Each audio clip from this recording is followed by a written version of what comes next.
What's up, guys? Before we jump into this Alaska Hunt Recap podcast, wanted to let you know about a really cool opportunity where you can win some of the gear, new versions of some of the gear we used on the hunt, from Stone Glacier, Argali, and drumroll please, an unreleased Vortex product.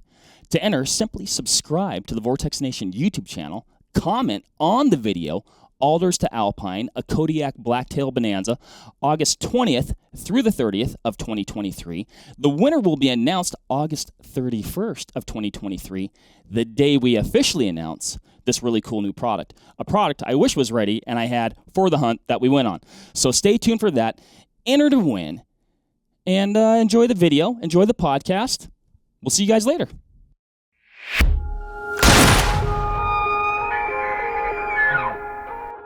All right, what is up, everybody? We have got the band back together. We are coming off one of the most epic trips of my life, if not the most epic trip of my life, and I would venture to guess possibly the same for you. I have Cooper along to my right, Mr. Eric Barber across from me, Sawyer Briel across from me, and Mr. Michael Wozniak. Gentlemen, I feel like we had the time of our lives.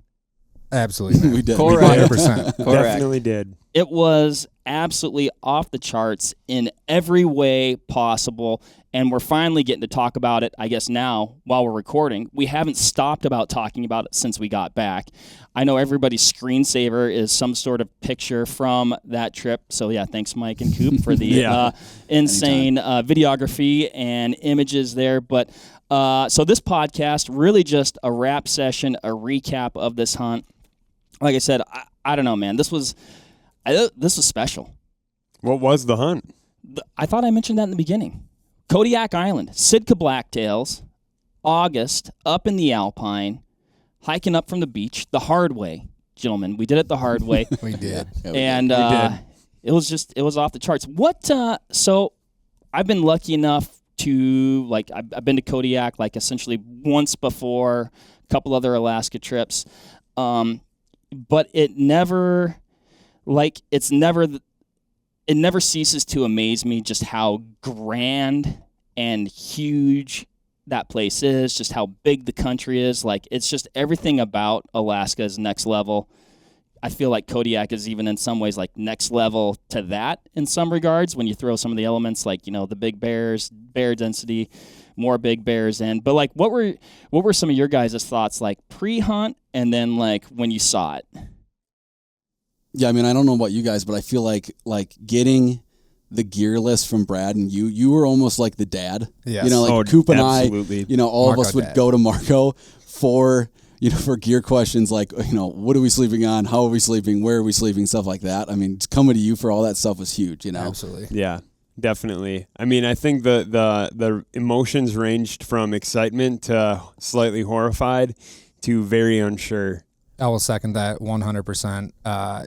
Going in, I knew it was going to be a grind for sure, but once you got there, a little slice of humble pie. Absolutely. I mean, just from the terrain to just everything there, from, like you mentioned, the bears to the terrain that you look super doable from above to all of a sudden you look at it and you're like, whoa. Yeah. This is going to be a grind, boys. It's a total roller coaster too. I think Eric described it well, up and down and up and down. Right away you're like, oh my God, this is going to be incredible. You look at the gear list, you're like, oh my God, this is going to be incredible. How am I going to fit all this in a bag? And then you get to the part where you're finally decide where you're going to go, and I'm still super stoked. And then you look on the map and you're like, oh, okay, this is going to be incredibly hard. Well, remember the contour lines we were looking at on X? It didn't look terribly bad. Yeah. And then we meet on the plane over top. We're like, wow, this is a little different. This is going to be much different. Yeah, this is... Before we left, like you said, maybe I was in dad mode. I've been, like I said, I've been there before one time. And not, seriously, one of the toughest, craziest hunts of my life for sure. I was I felt honestly, I was like the one with like the most trepidation out of the group. Like, you know, like you said, the contour lines. I'm like, okay, guys, remember when we're looking at these contour lines? These are 100-foot contour lines. If I heard it once, I heard it a million times. Alaska is not to be trifled with. No. You know what? He was right. Yeah, you were right. Exactly. Old Spot dad. on. Thanks, Dad. Yep. I remember we're talking to Brad like beforehand, and Eric's like, all right, you know, like, so Brad, you know, like you've hunted these blacktails before, like, you know, what makes a good buck, and you know, because I know, and like, you know, okay, velvet bucks, so, you know, let's talk about antler care.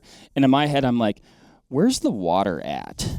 Yeah. What are we gonna drink from? But it was super cool. What like you said, Coop, like landing, like, and I'll say this, it's like, even though I was like, okay, yeah, that's, you know, probably steeper than it looks. When we landed, I looked up and I'm like, I'm not sure there's a way out of here. Well, even when we landed in Kodiak, not just like on the like on the ocean. When we landed in Kodiak, I remember looking up and I'm like, holy cow, like right behind the Kodiak airport there. Yeah, it's there's like we're like gonna hunt up there. Yeah, and it's like, oh, surely what we're doing is nothing near that, you know. And we're driving in, having that conversation. It was exactly that. Maybe even a little bit more. Maybe even worse. Yeah, I mean, that island, like, you know, it just kind of goes, it tops out at about 3,000-ish in a lot of places, but it kind of, from the ocean, it goes straight up. I mean, yeah, you're literally starting from zero. Yeah, 100%. Yeah, I think, if I remember correctly, I think we had like right around a 2-mile hike from base camp to high camp, and I did the Onyx track, and it was like 0.56 miles straight up. That took us like 3 times as long to get up that versus just like actually zigzagging to where we finally camped. Yeah. What did we figure it was? It was a half-mile-ish of like lateral elevation or lateral distance with 2,300 feet of elevation gain. It was something right like about that. Sounds right. It was something. It was something. Yeah, I'd have to.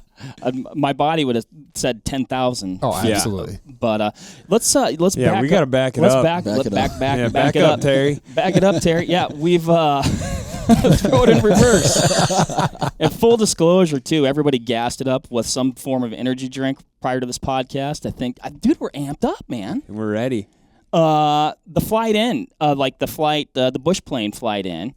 Sawyer, so we went 2 separate flights, pretty big group. So I guess also I'll mention we did another podcast with Brad Brooks from Argali and then Jason Kaufman from Argali, who was not on that podcast. Yeah, you'll be able to catch that at a later date. You'll catch that at a later date. So tune in for that down the road. But we were meeting those guys in Kodiak and then kind of all hunting together, but separate. So, the flight in, Sawyer, you and Brad and Jason left first. We were the exploratory division. Yes, you were the scouts. There was no way for me to tell you not to come, I guess. The inReach wasn't on yet, so. What was that like? So you guys, we had a little bit, luckily, a little bit nice little cushier, lazier morning. You had to be up you bright guys and were running early around the and out the hotel. door. Yeah. Yeah, well, I've been in like a Cessna. I've never been in a float plane before, so that was super cool. I like to fly, so there wasn't really any trepidation there. But as I'm like taking videos as we're flying across, and I'm like, okay, we're close to the earlier point. Like, you look at that landscape, and you are like, this is very, very real. Like, you think about even the time it took the pilot to get to where he drops you off. That's best case scenario if something goes bad. Realistically, times that by 4 or 5 because he's got other stuff he's doing. So, like, that's going through my head. I'm seeing where we're landing, seeing how close we are to the open ocean. You're looking down and you're like, oh, my God, like, this is legitimately perfect bear country. And then you see the point, Brad points down, and he's like, that's where we're going to camp. And we're like, oh, okay, same place, cool. Very cool. Probably seeing bears as you're coming in. Yeah. Saw a lot of bears as we were coming in. Picked a spot in the Alders where we did kind of our low camp, started setting up, started getting a little more comfortable. Like, there was never a point of like, I don't know if I can do this, but it was a point of like, all right, get your shit together. Like, things are about to start happening. Stop crying. Yeah. Well, that didn't. That didn't register. That's for another podcast. Yeah, my personal podcast. I'll drop a link, but yeah, I don't know. It's hard to describe. That place is just like nothing else. From the air, it's like nothing else, and then you get on the ground, and it's like truly nothing else I have ever ever seen in my life. Crazy. Yeah. Like you said, like put your game face on. Like it's you when you get like on your way in, and then when you get there, like that's very real. Like it's like you're there and like it's on you, and like I don't want to feel like I'm being like over dramatic. Like your survival is on you, but it really is. Like it's just you out 100%. It's you, it's your friends. You're depending on each other. You every decision you make, could have like a consequence. Like it's like, oh, if I'm successful, it's like, I'm gonna be really careful with my knife as I'm butchering this. Yeah. Like you should always Ankles, be careful, knees. We all talked about that too as we were doing that stuff. Yeah. Like, boys, we got to be careful here. 100%. A bad decision by you doesn't just affect you; it affects the 6 other people on the trip. Exactly. Yeah. Like, especially with that low camp being where it was, it's not like I hyperextended my knee. Like I'm just gonna hang down here. It's like, no, you're not. Right. Like, you're gonna be with someone else at all times. There's bears down here. Like, so the consequences of something going wrong just expanded quite a bit with this many people on the trip. Well, and then like you said earlier, like the time, right? Like something goes bad around here, like, oh, you get a cell phone call out, you call EMS, they're probably on their way. Like it's a little different out there, so you just definitely that's in the back of your mind. So, and then the weather going in, I was actually, so when we woke up that morning, like pretty foggy, very drizzly, rainy. I was like, I was like, I don't know if we're going to go in today. But like, and then when the pilot called and was like, "Hey, get your stuff ready. You guys are going. You're first up." I was like, "Okay, I guess we're going." We're doing it, boys. I remember that that's one of the moments that I remember the most is like getting the call that like, "Okay, we're going. Like, we're leaving today." I will not forget that. That was a moment, to your point, Sawyer, where it's like all of a sudden, okay, like it's real, it's happening. Like, yeah, you knocked on our door and you're like, okay, 15 minutes, and we're like, oh, okay, we gotta go, boys. We gotta go now. Yeah, we were like packed, but not fully packed, and it was like, all right, start moving now. You're totally right. Like that is like the moment, like all the stuff leading up to, you're like, oh, it's go time. Like it's go time. Yeah. Like the game is starting. Yeah, absolutely. What did you? So you guys land Sawyer. And then, I mean, honestly, like we were kind of doing our thing, getting ready for our flight in because we had the same pilot. So he was dropping you guys off, coming back, picking us up, dropping us off. Like, what did you guys do while they're, I guess, waiting for us, essentially? Really just got everything set up with that low camp. Got those tents set up, kind of got everything situated. I think everyone really started to organize a little bit. Started looking at the map, looking at the landscape, trying to find a realistic way up, because I think that's the other thing about looking at the map before. Like, I had a couple lines drawn where I was like, yeah, this looks all right. You get there, it's just, no, that's not all right. God, absolutely not. Even in the plane, it, like, looks a little more manicured than it is. It's like, I mean, it's steep, but it looks like grass, and then you get there, no.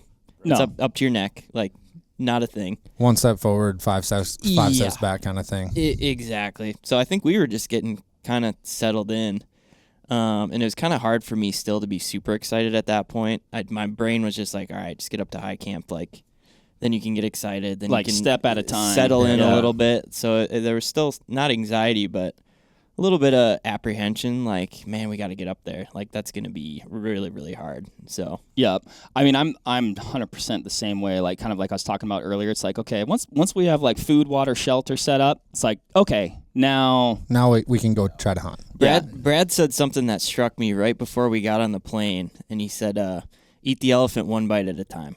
Yeah, and cool, that's man. a great phrase. That stuck with me the rest of that trip, and I think it really like framed how I thought about the rest of that trip. Like, you're not looking at the top and be like, that's going to take so long. You're looking like right there. Mm-hmm. And focus on that next step. So that personally really helped me kind of get in the right frame of mind for this trip. I love it. So you guys get in. Like I said, the weather's a little bit snarly, but get in. We get picked up. The flight in is, dude, Eric, the flight in was so sick. It was amazing, man. It was sick, that's for sure. It was awesome. And probably, well, Eric, let's talk about what happens next. So, I guess backing it up even more, Ooh. We're sitting in the hotel like diner eating English muffins. A lot of peanut butter. Just knew that I wasn't really going to have a whole lot of like I was calorie loading. I was gonna say you're stacking calories Exactly. before you go in. Oh, I specifically remember bringing over those peanut butters. Yeah, and you're saying I'm absolutely. taking some of these and putting them in my pocket. Yep. So they had like the little like peanut butter like sample like sleeves. I'm like, I'm gonna take more of these. Like I was really enjoying them. We get on the plane, we're flying out, and I do okay flying, you know, in like big jets and stuff like that. I've never been in anything smaller than like a big jet. I mean, really, my first time flying since like being a kid was probably 2018, you know, like my first year at Vortex. And well, and we've flown a lot of times together for work, and like never have I. Okay, yeah.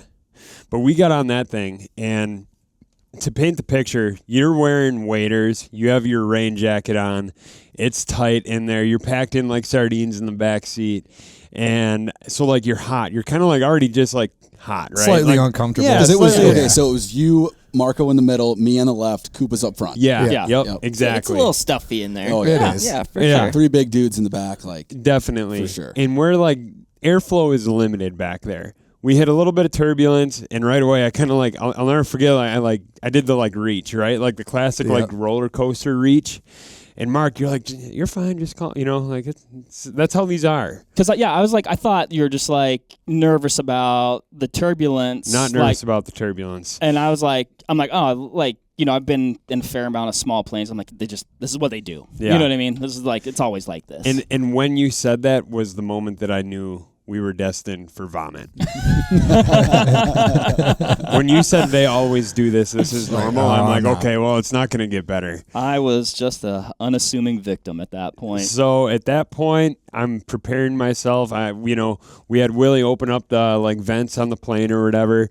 Got a little bit of airflow in there. You guys are probably like, hey, close the windows. It's getting cold in here. Where I'm like, crack this thing wide open. Because you were getting white. I was literally turning white. Regular skin tone to white as a piece. Insert pictures I was just before gonna and say, after. Yeah, well, but I didn't cue the even footage. I didn't really know that part until like Willie said something. He's like, "Hey, you doing okay back there?" And I was like, "Oh wait, is somebody not doing? Oh my God, Eric's not doing. Eric's okay. not There's okay. a ghost sitting in the back seat. So you were in the front? No, I was right next to Eric. Eric. I was in the Eric's front. left. Yeah. So I at that point I'm like looking around the plane for anything that I can get my mitts on to do to vomit in.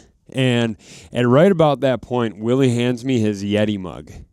Yes. Which, spoiler alert, is sitting in my house right now. I will not get rid of it. Yeah. Because Well, I don't think he wanted it. he didn't want it back. He didn't really want it back either. Yeah. Also, when he handed you that mug, I'm like, not enough. it's a nice gesture, but that's not going to do it. That's not quite enough. Yeah, one of Knife those. to a gunfight. Yeah. We're not talking the big, 16, whatever. I think it's big. The big mugs are like 16, 18 ounces. Mm-hmm. This is like one of those little like 8 or 12 ounce like coffee mug style camp mugs. Yeah. And I popped the top off that thing.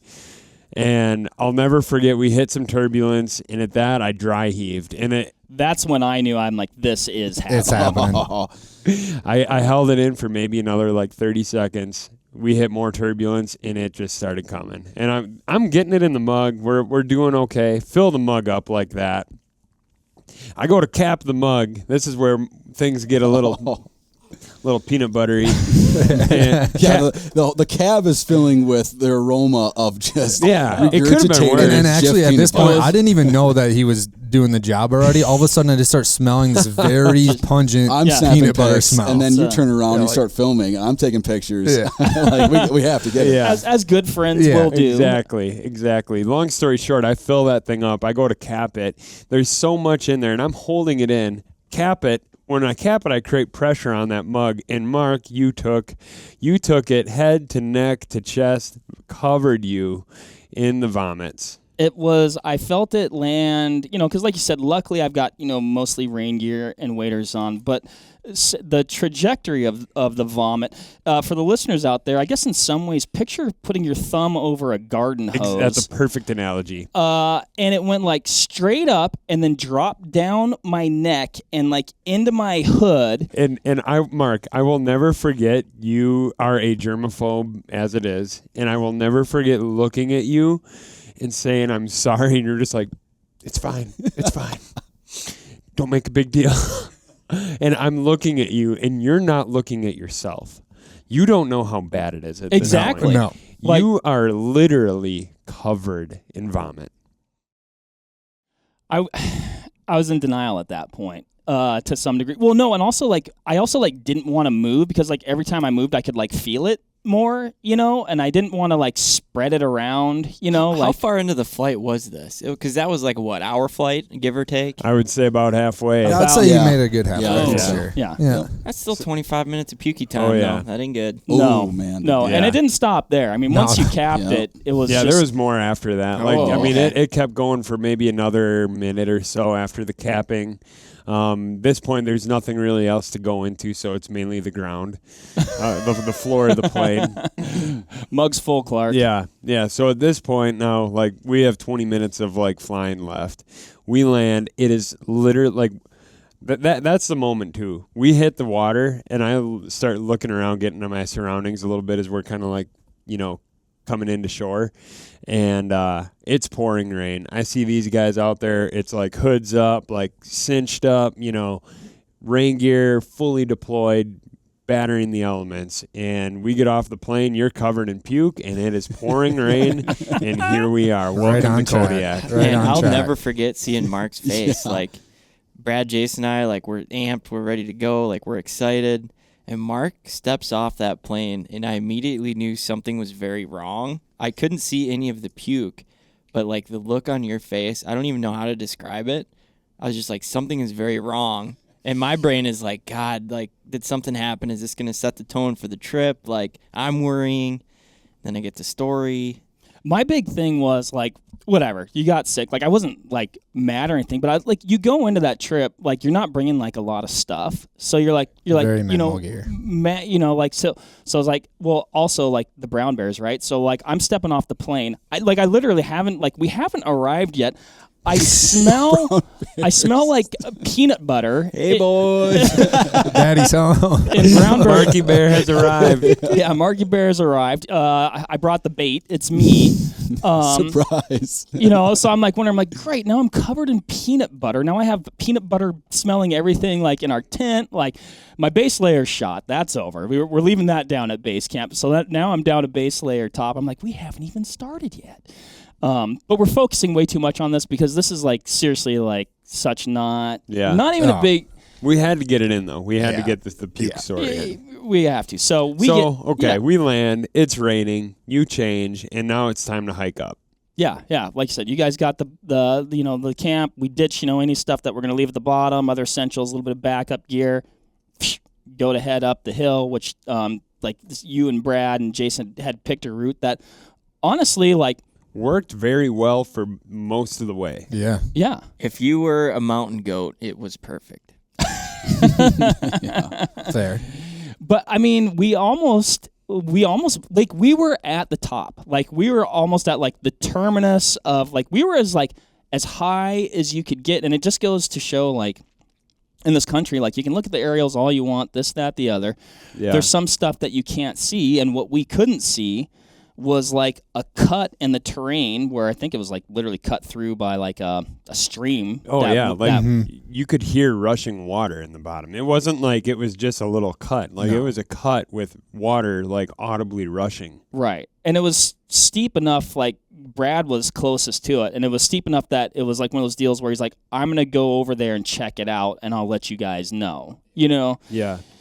And he came back and and we debated for a little while because I mean it's like you could see if we were got so through close. it, we were there. Oh, we were so home free. close. Yeah, Home we were in the free. home stretch for sure. If we could have got through that, but it was just one of those things and I trust Brad's judgment, and that dude's a mountain goat, like big rock climber, doing stuff like that all the time. Yeah, and he even said he's like if it was just me, I'd probably attempt it, but like the odds of somebody getting hurt are it's like it's not worth it. You know what I mean? All of a sudden you do that on. Literally hour 1. 4 of the trip, Right. So back down to camp. Go all the way down, which is kind of like, you're just like, It was a buzzkill for sure. Yeah. A lot of physical exertion getting up there. Because we were all like full head of steam, we're going to go, boys. We're going to get to the top, and we're going to get this on started. Yeah. But the good part of that was, though, you also, get to do, another round of, what do I take with me? What do I leave at camp? Absolutely. Yeah. What's important? We got light. Oh, Second trip up, we went light. Him and I for sure dumped a lot of gear. We were dumping down a lot of stuff down there. Yep. A lot of camera gear that we didn't, wasn't absolutely needed. Yeah. Yeah. Yeah, I think everybody leaned up a little bit. Oh, yeah. Yeah. Because we even originally thought, oh, maybe we'll make 2 trips out of this. And That's a great point. And once we got back down, like everyone is dumping stuff out of their packs. We're trimming up a little bit. We got a little bit of a reset though, because then the weather cleared up a little bit at low camp. We actually saw some deer that day from camp. We even kind of went on a little us 3 went on this little stalk. I forgot we did. Yep. And then we saw some deer on the beach that day. While we were sitting there, all of a sudden, Coop, you're like, "What's that coming this way on the beach?" And when you said that, I instantly am like, "Bear for sure." You know, all day. And we looked down, and right on the beach, here comes a doe and a little spiker. Right, coming right past. I mean, 80 yards. Ended up going right past where you guys were just sitting. Yeah, I mean, we were watching you. I mean, you guys had spotted that pretty nice buck up top, and then it's funny. I mean, I guess shout out to rangefinders. Not to be like, but like, what was interesting to me is like, God, I think those deer are forever away. Like it was in the afternoon at that point. I'm like, I mean, is it even reasonable that you guys go after these deer? But what became apparent mostly after you guys went over and like stopped on that knoll, but could still see like up there, like I started ranging where the deer were and then where you guys were at. And even though you were like pretty darn low, I'm like, oh, wait a minute. If you guys can see those deer, you can kill them. And that was the craziest part. I'll never forget. We like got set up like almost, I think we took my backpack, laid it on the ground. I laid on my back on the backpack with my legs like up in the air and the gun resting on my knees because it was like probably a 35, 40 degree angle. Steep, for sure. And looking at at that point, it was just a doe up there that we were looking at. And I'm like, gosh, it actually looks like, it was steady. I'm like, it looks close enough in the scope. I range it. It's like 198 or like 220 yards. It was somewhere in there. I'm like, holy cow, there's no way. But it was because of that crazy incline that it was. Right. And everything just takes more time. Where Kodiak takes a while, but then filming everything takes more time. And then we had to cross the river. Remember, I mean, wade her up, carry you across, you got across. Everything just takes more time up there. It's just that's how it is. For sure. And like you said, it takes more time. Like you look at something, you're like, oh, we can get over there. And it's like 4 hours later, you're over there. Oh, man. And the deer over the next mountain ridge already. Yeah. So we sat on those things for probably an hour-ish, hour and a half. And then eventually, we lost them probably around 6:30-ish. We came back off. You guys had left, went back to camp, which was 300 yards away. So we came back, met up with you guys. We're eating dinner. And we're just finishing up, our meals. And I don't know who saw it, but all of a sudden someone looks up and they're like, what's that on the beach? And at that point that was a no doubt what those were. And it wasn't no spike buck. No. It was a big sow brown bear with 3 cubs coming right down the beach towards camp. And then also a shout out to rangefinders. They're not that far away. Yeah.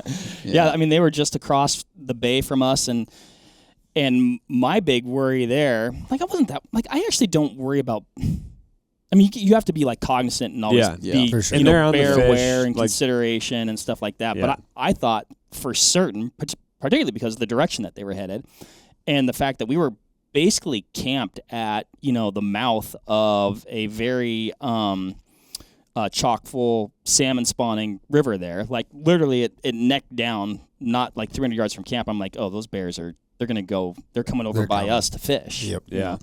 But they didn't though. They kind of went up a different little cut, and I don't know if there was fish. There was a little drainage there too, so I don't know if I think there was. tanks were spawning up in there as well. They must be, otherwise they would have had no reason to go up in there. Well, that was the other thing too. Like as we were glassing you guys up there and where you got situated, like if you look directly right, there was an extremely pronounced bear trail right next to you guys, and I was like, oh God. Yeah. Like it's if they shooting something in there, they might have a visitor. Yeah. So. Yeah, that was the most bear sign that we saw the whole trip really was down at our low camp, obviously because of the fish being down there and all that. But I mean it was so we that kind of set the tone for that night. We everyone crawled into their sleeping bags, and I think that night it was the night before we made our hike up to the high camp. But, man, that night I slept great because I had the cot set up. We were on very, very flat ground. But At the same time, when I woke up in the middle of the night and had to go to the bathroom, I did not want to leave the tent to pee. Instead, I opened up the door and did it that way. Yep, agreed. Yep. And that was my first time seeing a brown bear, and like you had mentioned, Marco, they're not that far away. And like, Brad, what do we do? Like, what do you do? You know, do you kind of let them go do their thing? Are they going to turn? That was where I was like, it's on, it's real. Yeah, this is happening right now, and we have 6 potential more days of this. Yeah. Yep, absolutely. Yeah, I thought I was nearly like I just thought they were going to come and fish by us. So I'm like, okay, well, we'll scare them away, and hopefully they get the picture, and they don't want to be around us as much as we don't want to be around them, and off they go. And they kind of answered that question for us. But, but yeah, no, I slept good that night. I think we put the bear fences up that night, didn't we? Or did we not? Next morning around there. Next morning we did. Yeah. Yep. So, which is something that, we talk about paring down gear. I had, a bear fence in my pack on our first attempt up, and I'm like, that 3 pounds, which is not that much weight, but I was like, that can stay here, And I wasn't like, again, not super worried. I'm like, oh, we're going up high, like. And there's enough of us guys that you. There's a lot of us, fingers crossed. We've all got bear spray. Yep. Everybody's got a rifle or a pistol, some combination of the above. And so yeah, the next morning. We hike like quite a bit further back in the bay, actually where we wanted to be dropped off, but we couldn't. And like, this is like kind of a good point to make, like as like logistically complex and how much planning Alaska takes. Like, you have to be very flexible. Like, you were like, oh, we'd like to land here.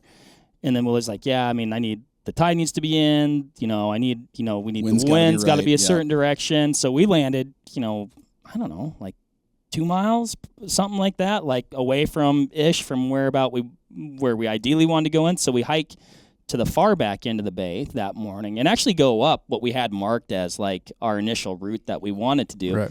Yep. And steep, basically same steep, straight up, brushy, alders at the bottom, salmon berries all throughout. The other thing Willie said, too, is he literally did not feel comfortable dropping people that far back because of bears.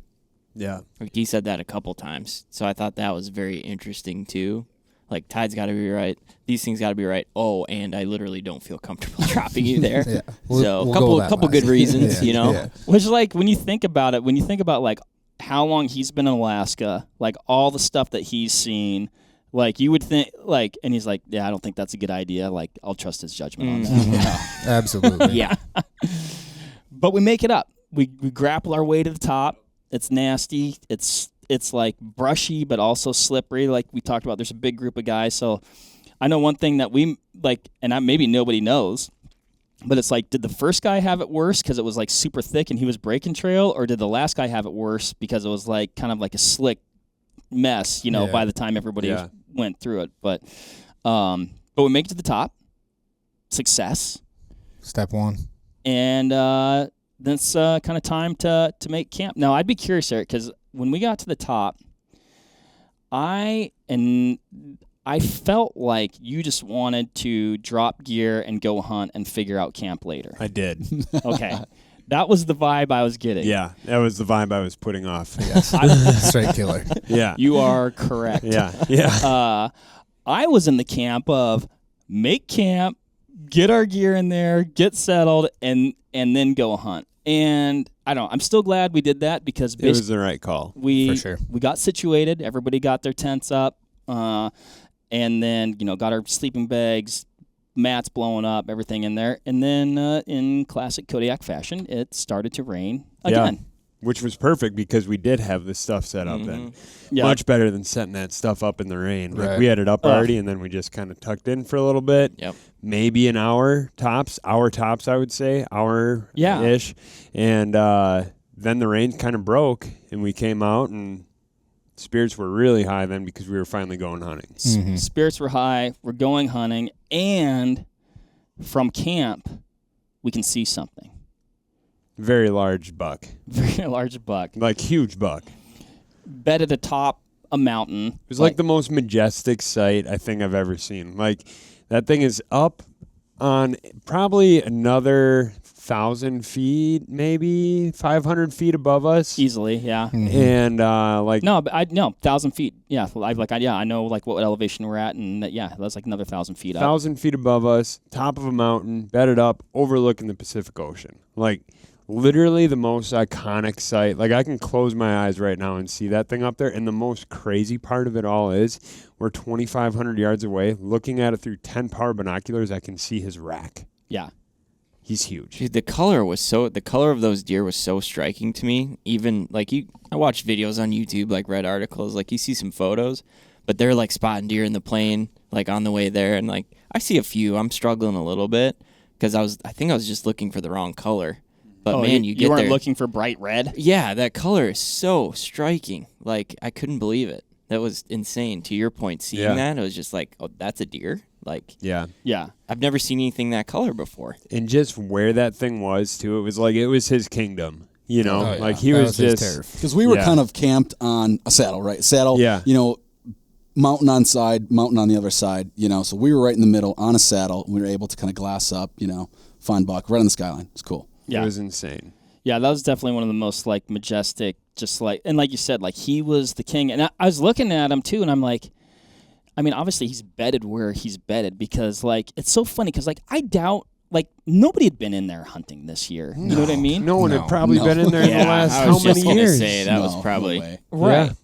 And like, but he's still like a deer and like, yep, I'm gonna bed in the spot where nothing can come kill me. Right. You know what I mean? Like really in some ways he should have not a care in the world, but he's like they're still just like smart. Like it's just built in. Oh yeah. And yeah, he was just like literally like I mean that was my initial thought. I'm like, dude, he is the king of the mountain over there. Yeah.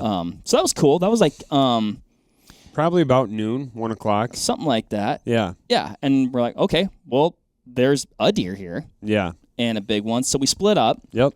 None of us have been here before.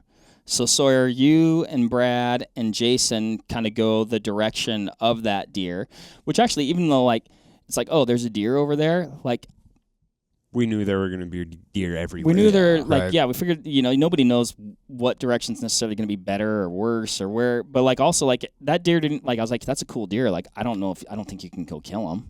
You know what I mean? Just like where he was, it's like okay. So we split up. And just kind of like, we hunt our way along. We spot a few does. And so that'd be, me, Coop, Mike, Eric. Eventually we spot, I'm trying to think. We spot essentially two groups of deer kind of at the same time. Yeah. Yep. No, or not too far apart. I know one was, that hardhorn 2-point. That was kind of like in the... So it was basically we saw we saw a group of deer off in the distance, like at the kind of the basin of like a big that's right. mountain, basically, Mm-hmm.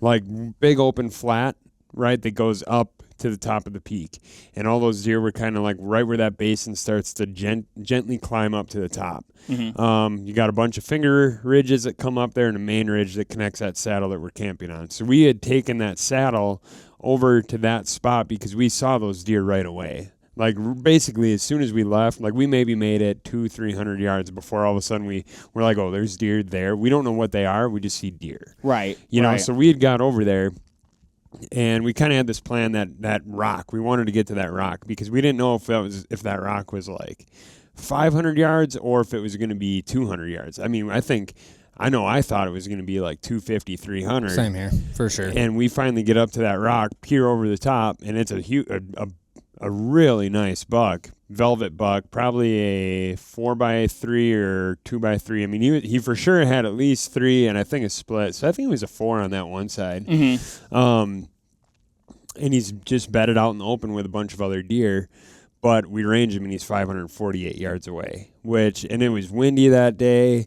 Really like first day, we're like, it's a poke to send it. Not a lot of cover. Not a lot of cover. Not a lot of cover at all. Literally nothing that we could do with it. So we had actually then kind of like creeped in on that deer because we're like, okay, there's nothing we can do. Our options were sit on this thing the rest of the day. And at that time, it's like bluebird sunny day. It's gorgeous.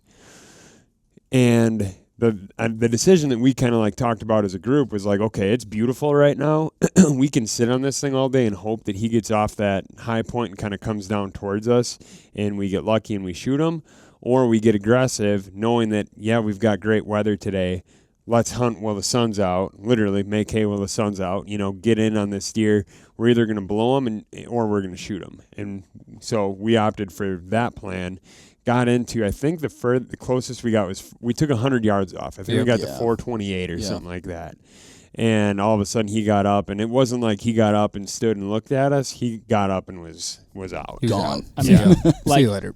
Like, he left with the urgency of, like, in my opinion, like a high-pressured buck. Like, and that's what, maybe I shouldn't have been surprised, but, like, I was like, I think these deer might tolerate a lot. You know what I mean? Like, they just have, like we talked about earlier, they haven't seen people. Like, maybe that deer, maybe somebody's hunted that ridge in that deer's lifetime, but maybe not too, Right. Like, I thought, we can probably get to that 300-yard buffer, get which to a would spot. have been, that would have been a different story, because it was 100%. nice conditions, like, but 430 yards on the first day. Yeah, Right. 4 guys, Yeah, Well, that's tough. And tough. when we got to that kind of 400-ish mark, I mean, that's when He left. out, It's not like he sat there for a while and we contemplated things. Otherwise, we probably would have shot. Yeah. Yeah. We boogied up to 400 and whatever it was, and all of a sudden he was gone. Yeah, I was just surprised how much he did not tolerate us Right. up there. Yeah, and it was gone. then like right after that then you glassed up that 2-point that was bedded. Basically, Okay, yeah. picture a drainage coming off the mountain, and he was bedded on like a little rocky outcropping,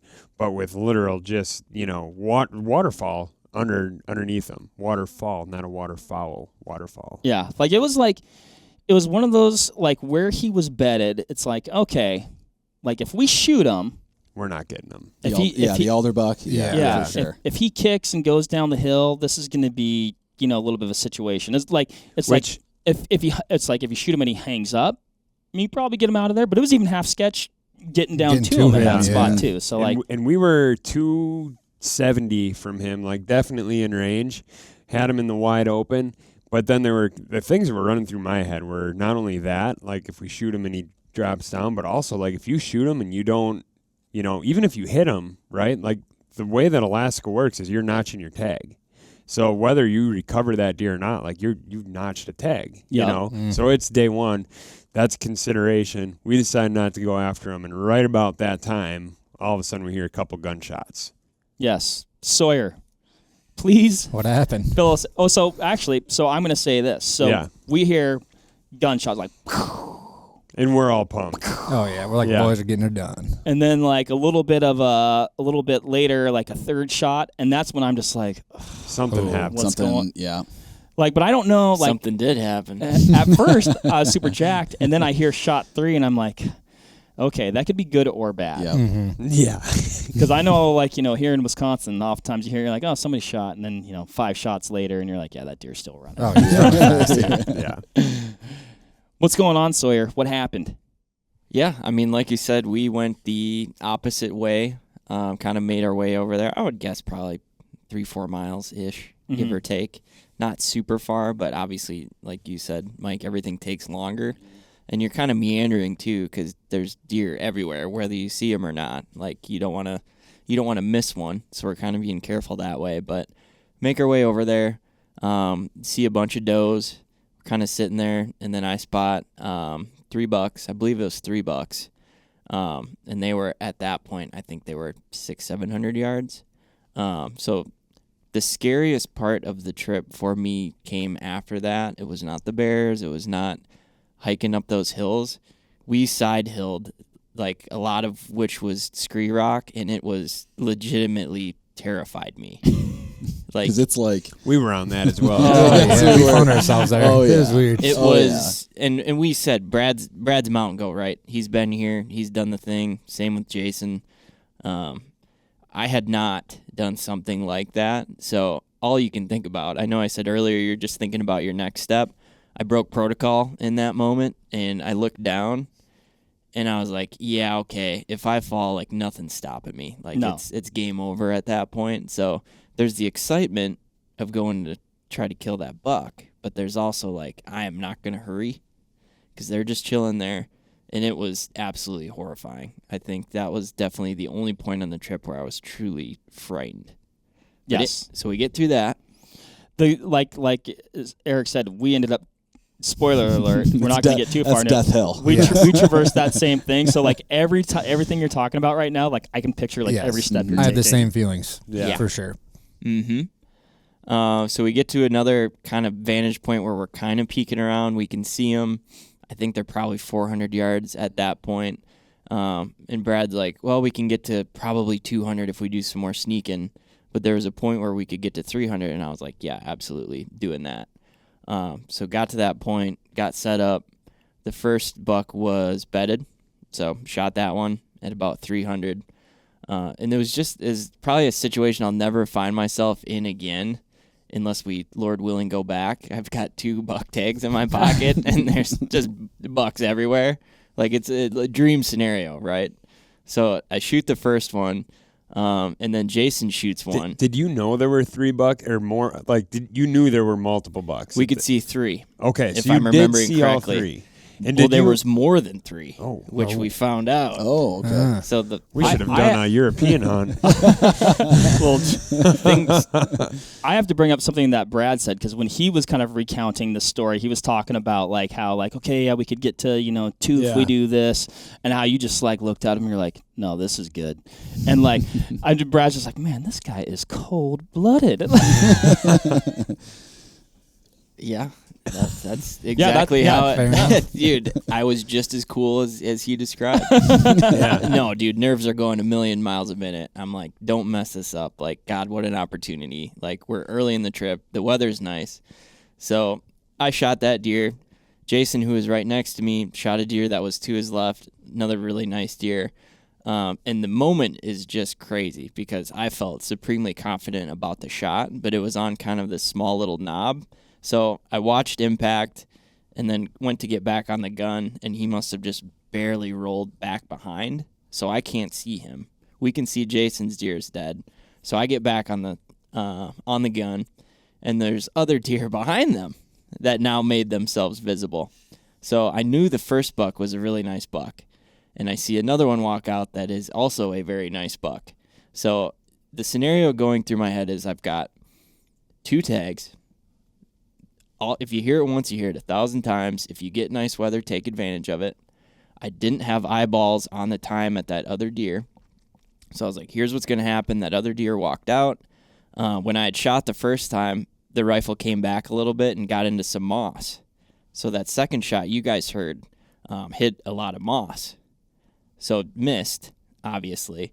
Oh. So at that point, I look back at Jason. He's like, yeah, shoot again. It's not down. So we were both under the impression that that was the same buck that had got back up, which if I would have been in the right mind, I was like, no, that shot was true. Like, that thing's dead. But dude, it's tricky, man. It's happening so fast. Your mind's playing tricks on you, and I know I got 2 tags, so I'm like worst or best case scenario, like 2 deer down, So I'm trying to dig around, get the cartridges. I'm prone the whole time, and I'm like, okay, I'm done fiddling with trying to find this in my pocket. Everything was a little wet at that point. Roll over to Jason's gun, shoot the other deer. That's so casual. Barrel roll. Yeah, exactly. No big deal. And hey, I'll give a shout out to the Vortex Hunter Marksmanship course. I took that probably a month before the class. Like, I'm all right with a rifle. I've always been comfortable. Like, I've killed deer. But mine was an MRAD scope, and I had really good dope on it. Like, dialed, did the thing. Jason's was MOA, and he had zeroed it at 200 yards. So now I'm doing the Zach Galifianakis casino math in my head. I'm trying to figure out what to hold over. Finally do the math. Luckily it presented a shot. So Jason and I are both like, yeah, we got to be sure. That could be that deer. We're not 100% sure. Kill that one.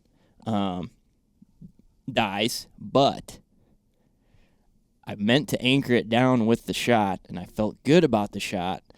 But there was a little bit of area where he picked up a little bit of ground and went into the absolute worst spot possible he could have locker. potentially on the mountain. Like, we're talking straight up treacherous. Like, didn't have eyes on him after that. Knew he was dead, but we didn't know how far he made it down. At that point, then we got eyes on the first buck I'd shot, dead, in a great spot. Lucky, right?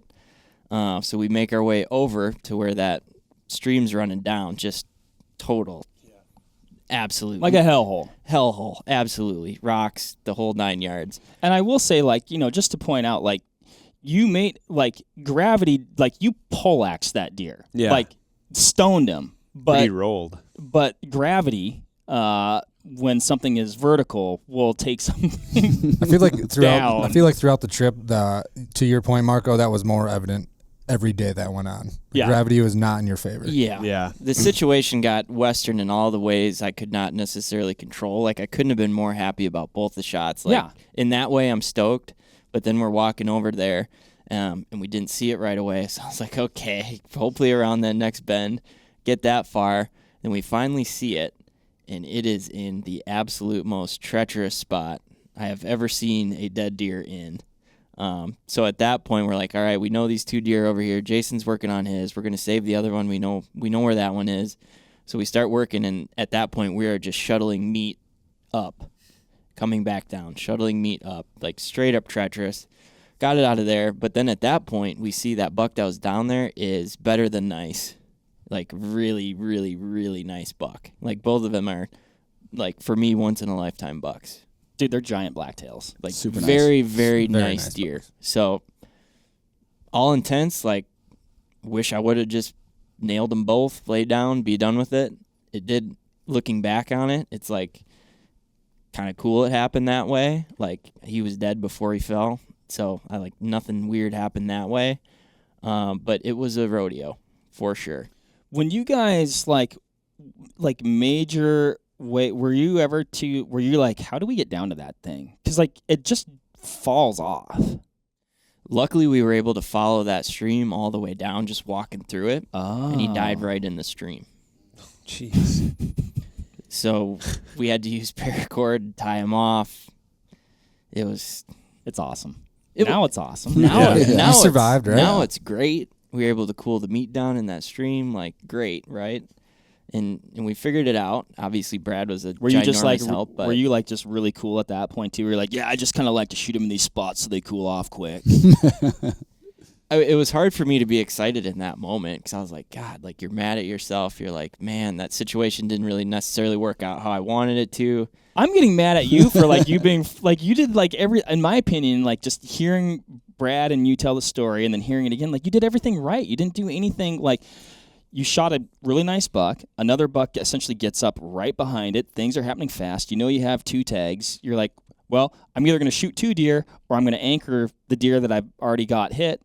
And that's just how it went down. Like there's no yeah. That was your weather window, man, and you hit it. Yeah. You hit it hard. Yeah, dude. That was going through my mind the whole time, too. I was like, there is no downside to this scenario. There's no ethical downside. There's no legal downside. Like, it's on. Like, I'm here. I don't know when I'm going to be back. Like, let's do this.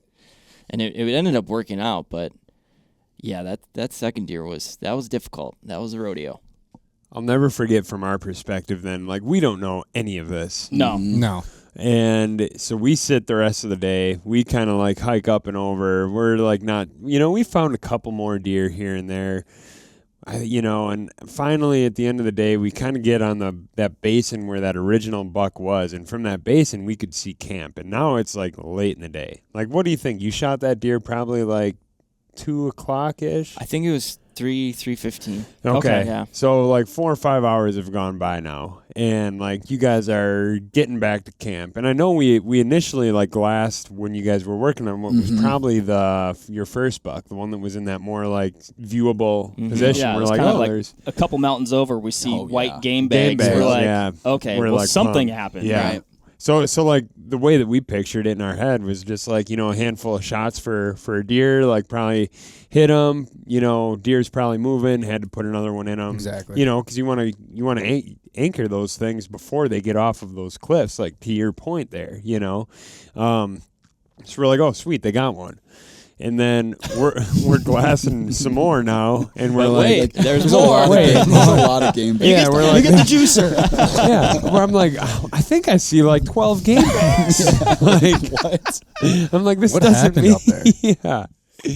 So eventually, we do see that, and it's getting like light is starting to wane. Yeah. It's. I mean, it there's- was probably 9:00 at that point. For sure. Fog coming in too. Yeah. So things were getting a little spooky out there regardless. Like, Yeah. So we start heading, like, we're like, okay, let's call it, because we were a few miles from camp. We're like, it'll take us, some time to get back. We'll hunt our way back, to some degree. I think seeing, like, you guys and knowing that you guys had killed deer, speeded us up. Like, put a little spring in our step. Absolutely. And we spooked a nice buck because of that. I was gonna say, we never even saw. Maybe a little too much spring. Yeah. Because we get back, like, number one, we get back, and I'm like, what have you guys done? Like, what is going? I mean, there's game bags everywhere. There's 3, like, insanely nice bucks. 2 bucks I would have been, like, very, very surprised at. Like, 2 bucks came out of that shooting. When we saw 3, I was literally mind blown. Selfishly, that moss shot really frustrates me because then we would have been just 3 for 3. This is actually the first time I'm even hearing about the moss shot. Yeah, the way I heard it, it was shot. 3 for 3. Yeah. But because I remember we heard you 3. can hear that like echo when a round finds its target, and I'm like, that sounded like a hit. Yeah, exactly. Yep. But yeah, we get back and there's 3 bucks laying there. That was a cool scene.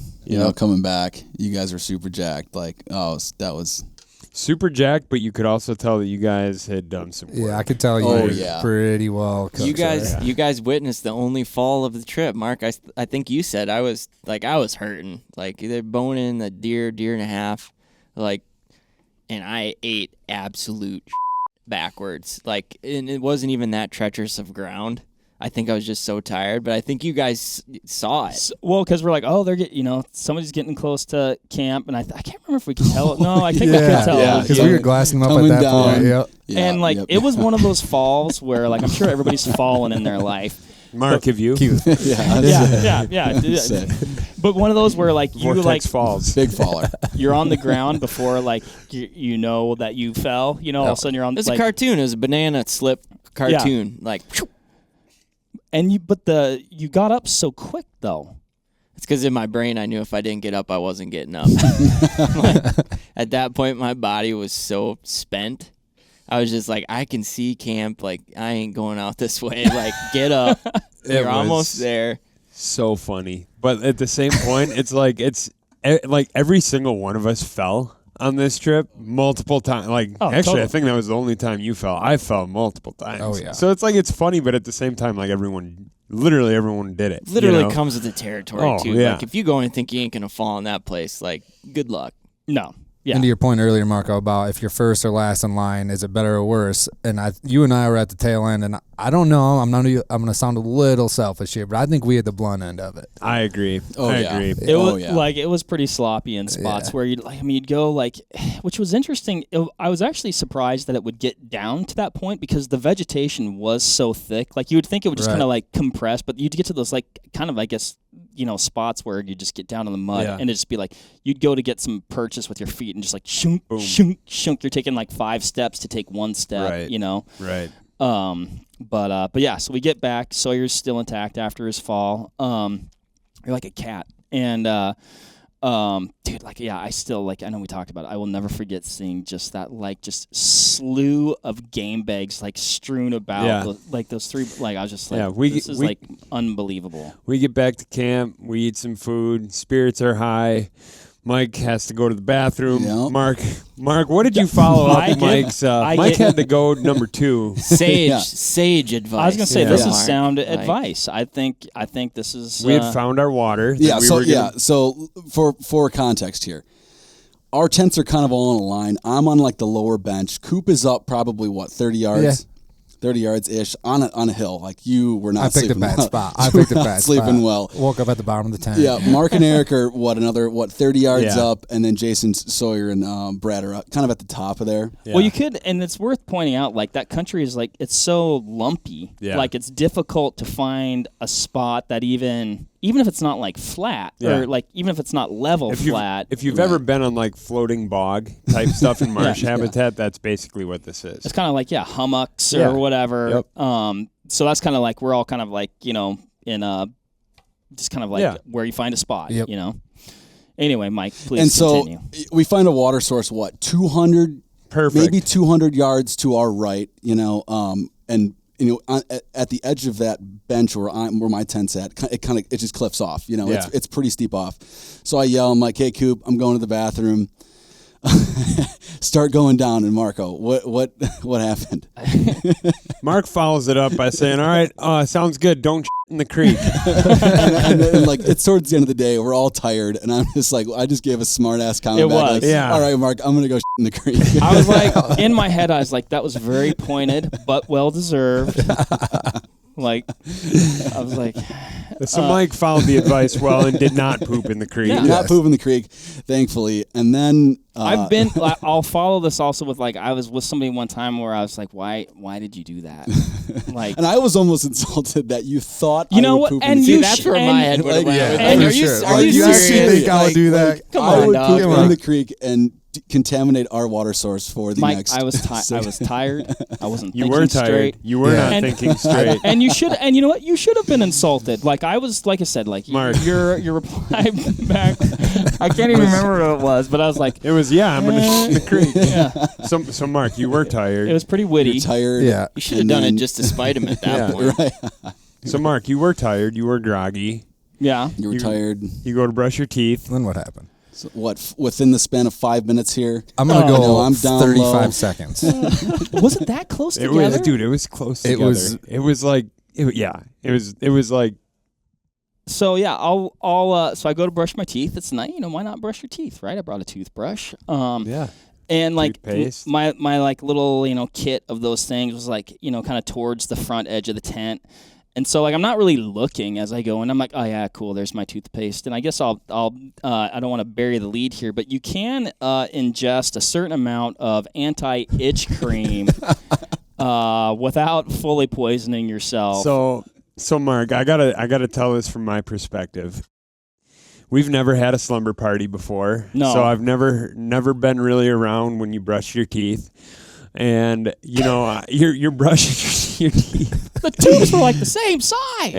And you're just like spitting over and over and over. And I'm like Mark What is doesn't this like guy germs. doing? Whatever gets the job done. Yeah, right? I'm like, what is he doing? Whatever. Like, everyone brushes their teeth a little different. Yeah. Mark really likes to spit out the toothpaste. This is a little extreme, but And I'm like doing my own thing. I was putting my food away, and I look over at you, and you come walking over, and you say, "This is very embarrassing, but I have something I need to tell you." You got your toothbrush in one hand and something else in your other hand that you're holding concealed. I can't see it. You go, and I just got done brushing my teeth for 30 seconds with this.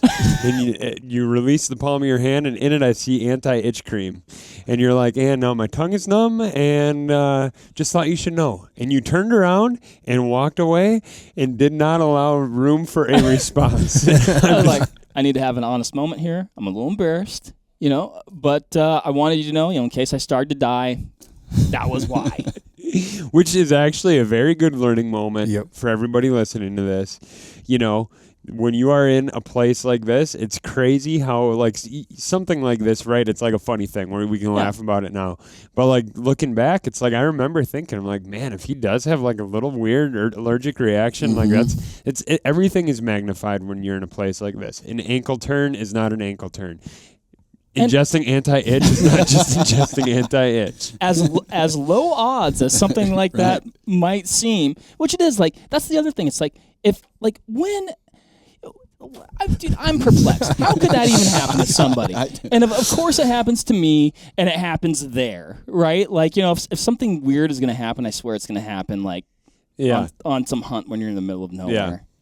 So, long story short, the anti-itch did not kill you. No, we're fine. Like I said, I didn't poop in the creek. Yeah, everything was good that night. all is right in the world. Yeah. Great first day. Yeah, and there we are, through the first day, and we're An hour 1 hour in.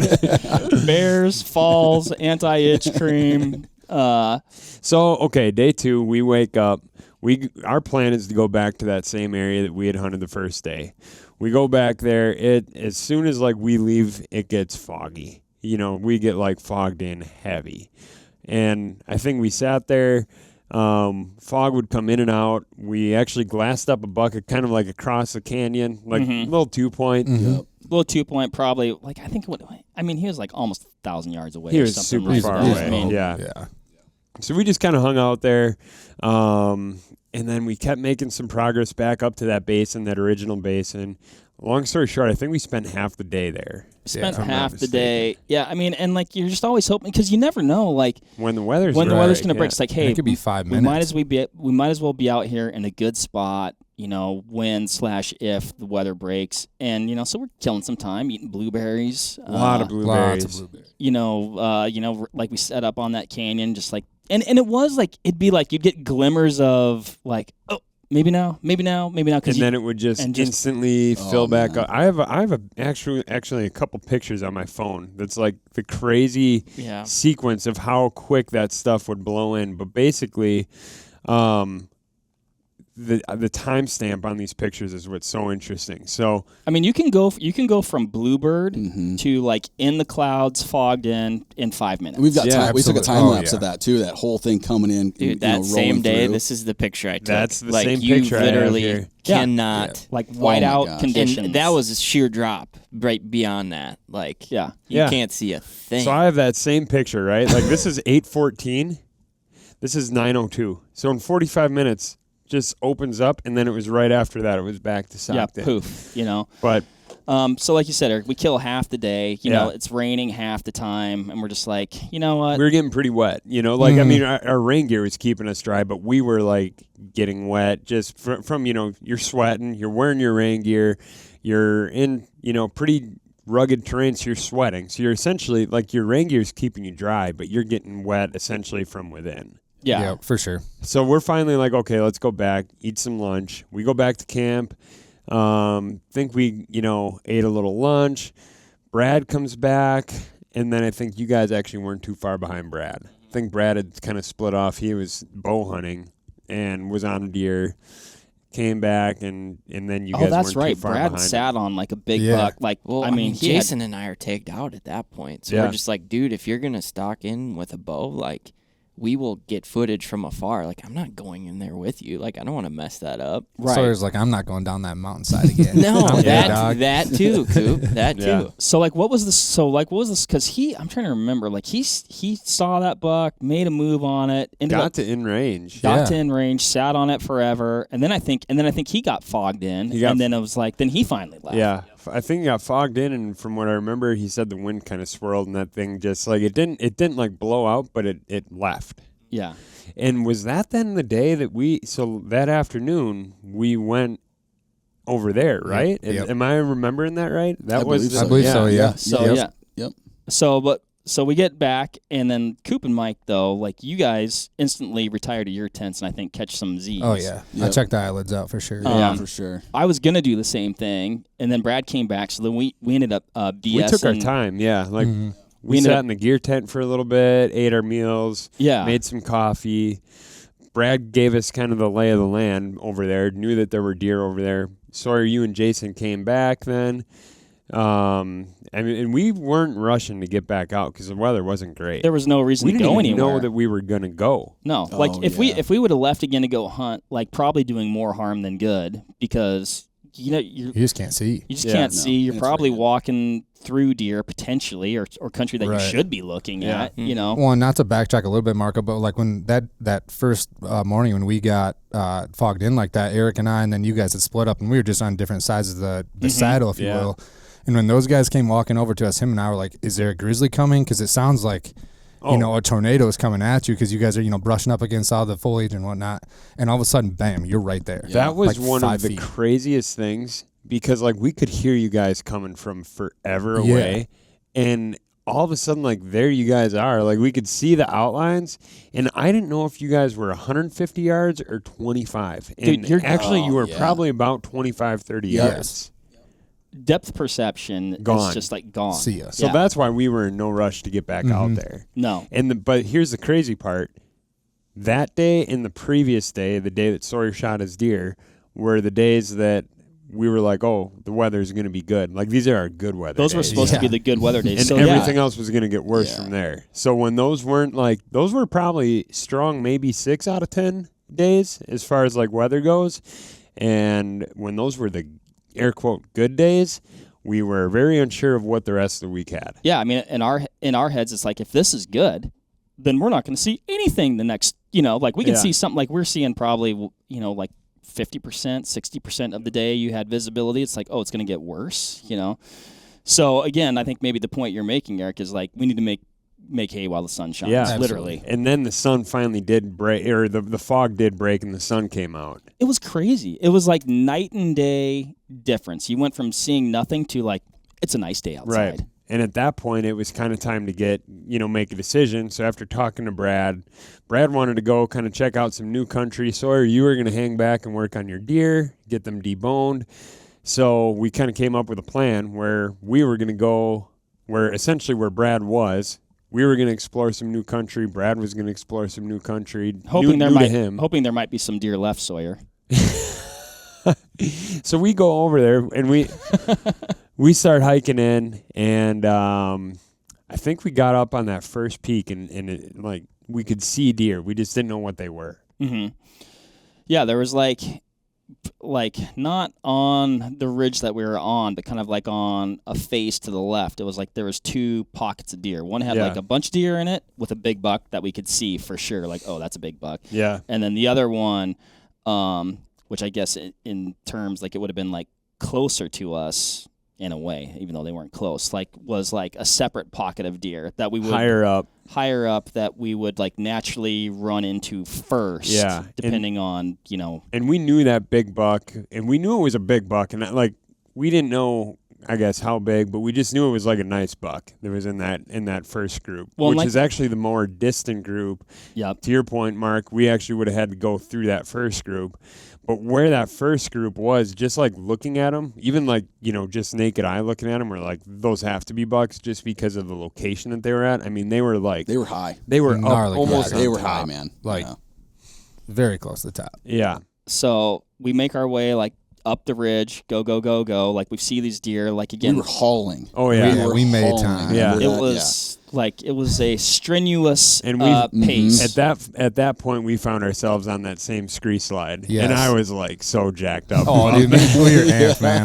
Man, me and you were like high horse. Let's go. Yeah. Eric was jacked. I was a little bit petrified because here's why. And like I spoiler alert, I don't like spots where like if you fall you're dead, and that was just like one of those spots. Fair. Okay, I appreciate that.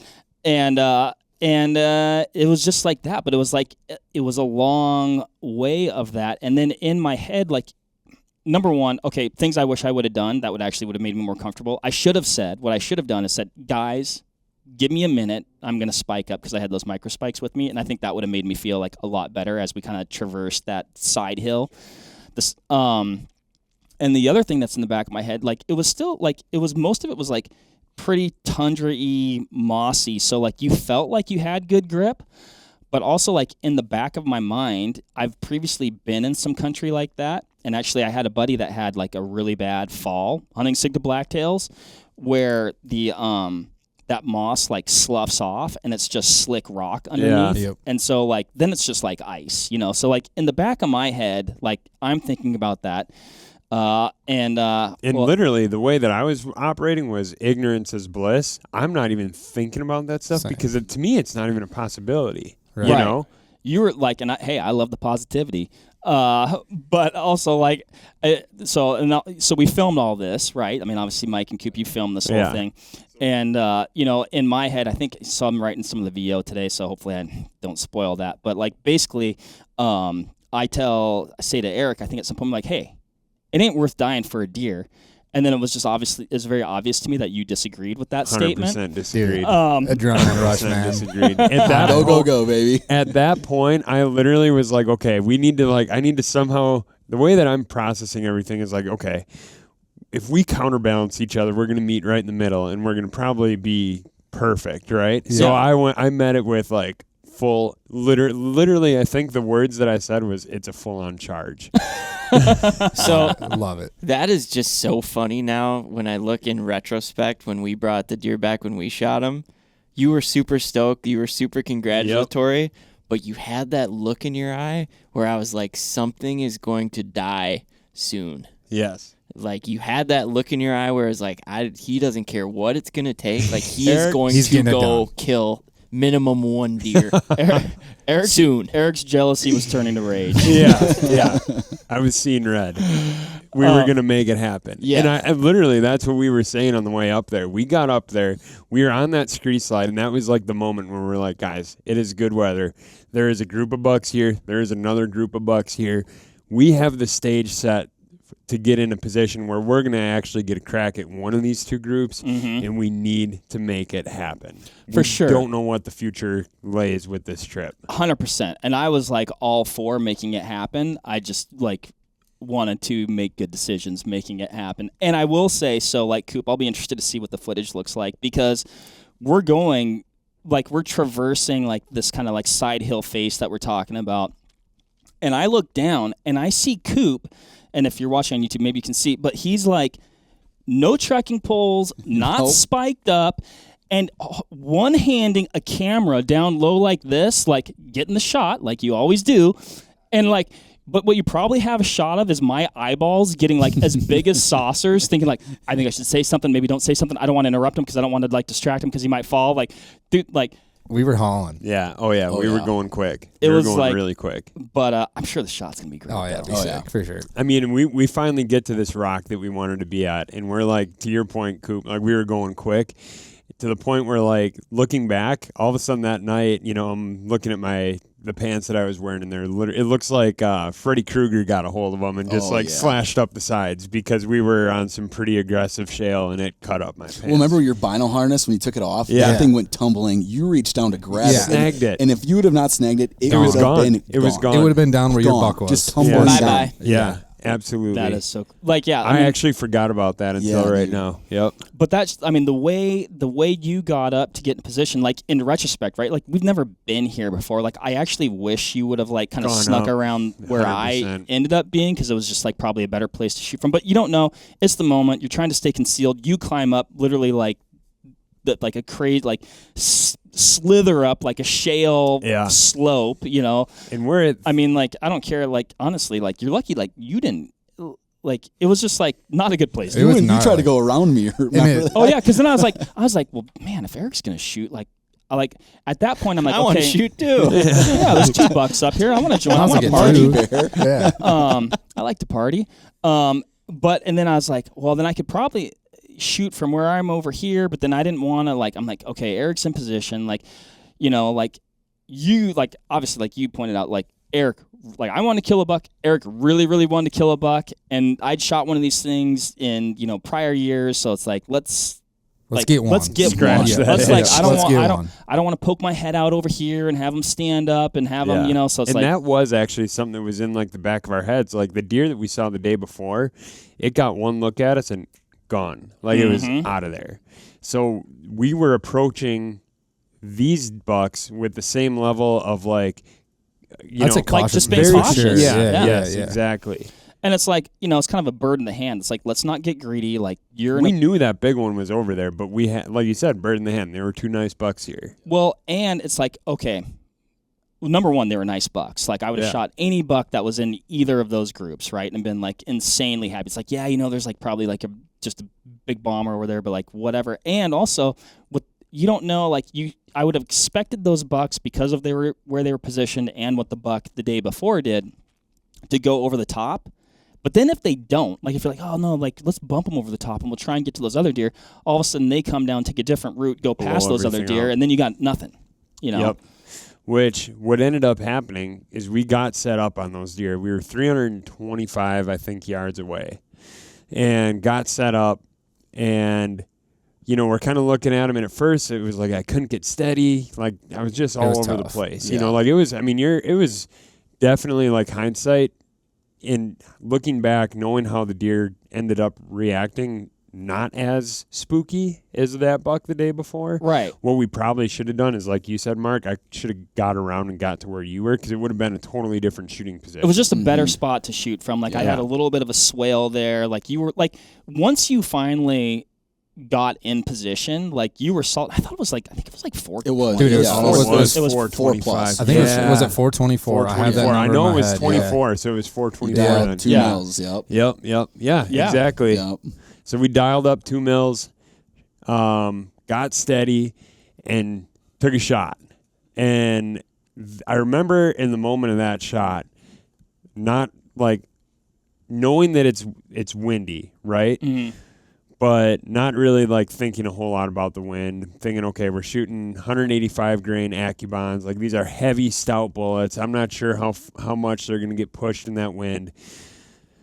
Shot, missed, and then corrected with a wind hold, shot and missed again, and didn't even see where it was. Yeah, and like I had him in the spotter and saw no impact at all because that moss just absorbed it. Yeah. You know, it's like, so you had him in. I was watching through my binos, 12s, my 12 spotter. UHDs, and like you're like, where am I hitting? I'm like, dude, I cannot Both see of us. any of your impacts. Can't see him. And at that point, it was like, it's not worth, sitting here keep shooting at these things. Like, it's not a good situation. I mean, deer obviously standing up, they're on alert now. First shot, the deer was bedded. Second shot, he was up, and after that, he was getting out of there. Yeah, I believe he turned around and said, "All right, I'm done shooting. I'm done. Yeah, I'm done. Yeah." Then though, then I was like, well, they went up the hill, and then I'm like, okay, well, Eric's done. And then I start ranging them, and I'm like, I'm in a good position to shoot. And then I was like, and then by that time they're like, had they maybe held up, maybe I would have shot. But we just underestimated that wind. Like it was ripping like pretty good where 15, we're at. 20 miles an hour. But then when we kind of left, because I almost think it was like a little bit different where we were at on the hill. Once we started walking, I'm like, oh yeah. Like that one was doing a little bit more. It was coming down off the hill. their face they were on, right? Yep, yeah, exactly. So and it was just sucking down that valley, which that valley being the same steep like cut that Sawyer's bucks were dead in, or Sawyer's buck was dead in the day before. Yeah. So it's going like straight down the hill, So I mean, I am not by any means like a long range guy, but I would imagine at that distance, that is at that wind speed, there's a lot going on. It was significant, and like I actually will post trip like watched you shooting, and I'm like, so then I actually because like when you were shooting, I was focused on the deer trying to spot impacts or whatever, and but like your shots, like they break so clean, like you're just like like you're like rock solid, and I'm like, oh dude, seeing red, And then you and I looked at the spotter footage, and like those impacts are what, a foot and a half left, in front of that chest. I mean, like perfect elevation, just like just drifted, yeah. So the good news though, they do depart up and over, and we're like, okay, cool, like, and actually the wind cover at the end of the day could have helped us a little bit too, because like who knows what that actually sounded like to the deer that were like basically like just up and over, like up and over, but like up and over like three different like little small ridges or whatever. And so we're like, okay, cool, like on to the next. So we get up and we're basically thinking like, okay, we're gonna get up to where those deer were, and we're gonna be able to see those other ones. So we get up there, we cross a little bit of a creek and get on another high point. Now we know we're like probably 180, 200 yards away. And I'll never forget popping up over that. And with my naked eye, all I could see was like the back of a deer, got the binos on it. And literally as soon as I got the binos on it, it just kind of like you could tell it was up and on its feet, walking, feeding. And it got on the backside of a rock. And then at that point, we knew basically that we were going to have to gain elevation and come in from the top. And when we did that, we said, like, they are going to be close. Like, we're going to be on top of them. Like under 100 yards. Quite figuratively, literally on top of them. So, so we get close. Like, we know we're close. And again, like, wanting you to get bucked, you're kind of like, you're down the hill from me a little bit, but like a little bit forward as to not like, like have everybody just like come over the top. Surprise! So tell like, so what'd you see then? So how I'm perceiving it in my head is like, if you're picture the opposite of like, pine a room basically, and like we always talk about that for our like home defense courses, like pine different rooms. Like as you gain, you lose your concealment, you're gaining more ground that you can see, right? Right. This is essentially the opposite in that you're not gaining like lateral distance that's visible. You're gaining vertical up down. So basically, picture like steep ridge that cliffs out that then like comes to almost like a 90, flattens out to a bench, and then drops off on the other side. And those bucks are on that bench, and we're up on top of them. So what you can see is only as close as you get to the edge. The closer you get to the edge, the more vertical distance that you have beneath you, but the higher you are on the hill, the less that you can see underneath. So I'm kind of coming over, and with every like half step, it exposes more and more of that bench. First, I see a doe. She's up on her feet. That must have been that original deer that we saw. Keep coming, just basically like eyes wide open, knowing that those deer are on that bench. And then the next thing I see is another deer laying there, and right away, I mean, it's 70 yards. Obviously, I can, with my naked eye, see it's a nice buck. And but he's bedded with his back to us, looking out over the hill, you know, like a deer would be. Very rarely do they bed facing uphill, you know. So I saw him, and I initially was like, okay, as long as he is looking down the hill, I'm going to keep looking for that bigger buck. So I'm at this point now, I've got my gun. I said, give me a backpack. You gave me a backpack. And, you know, I'm like creeping down, still like hunting for that bigger buck that I know is there. But I'm keeping an eye on that nice one that, you know, is right there, bird in the hand. And got maybe another like 1.5 to 2 feet, you know, and must have made some noise, but the wind was also going down to that deer too. Yeah.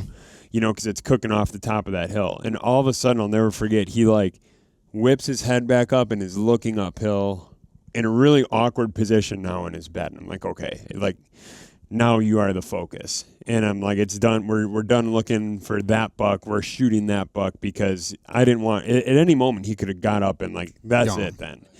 So got the gun on him. He's in his bed, shot, knew I hit him, like just, you know, heard that like impact. He stands up, knew I hit him really good, and he's just kind of standing there, can tell he's hurting, but shot again, because all I could think about was Sawyer's story from the day before of him going over the edge.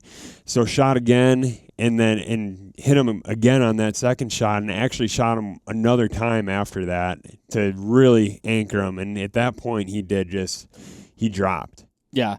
I still can't believe like how much he soaked up. I honestly think part of the problem was you kept shooting him in the same hole area. Yeah, they were. And your He's like, props to you, man. Your group was like that big. Yeah. He's like, you can't hurt me there anymore. There's nothing left. Yeah, so he you know, finally falls. And at that point, Mark. So I'm like, sweet, Eric's buck is done. I grab my pack, and I'm like, okay, I'm going to creep forward. And this is like happening fast. This isn't like, it's like you're creeping. You're like kind of scooting on your butt with your gun in your hand, exposing more and more. And like probably like I'm going faster than you, because I'm like, the gig is up at this point. Oh, like, yeah. you know, like, there's been now. some shots. Yeah. I'm hoping some aware. deer are still there.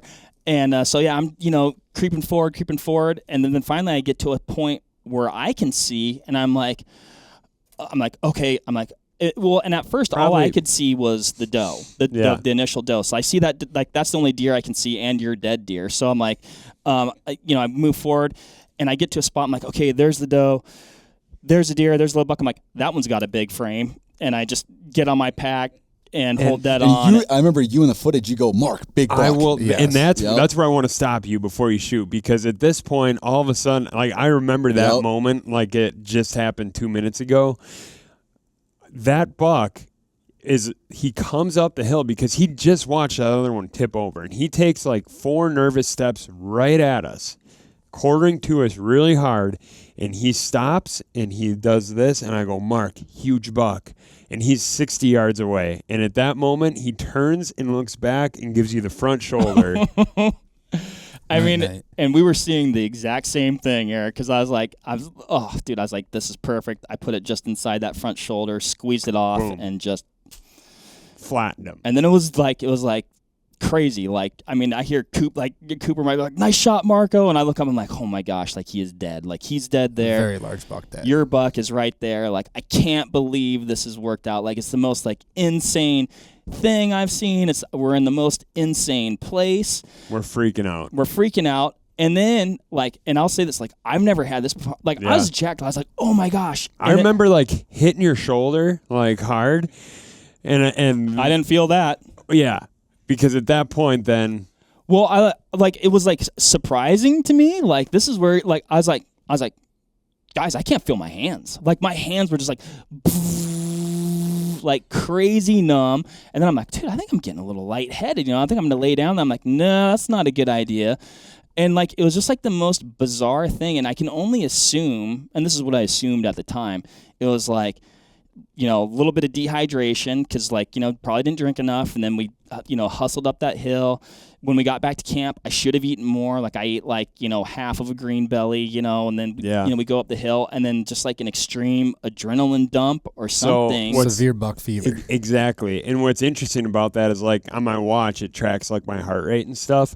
I was at like 178 beats per minute as we were hucking over that because it was like your heart rate is increased because you're excited, but also you're literally like running up to that to get over it. In your case, it's an adrenaline dump, like you said.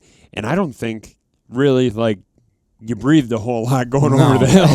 I don't think you did. Maybe not. Yeah. I mean, it was like, I can tell you like up and like to that point after whatever, like it was like, it was just like this bizarre phenomenon. And then like, Coop and Mike are filming.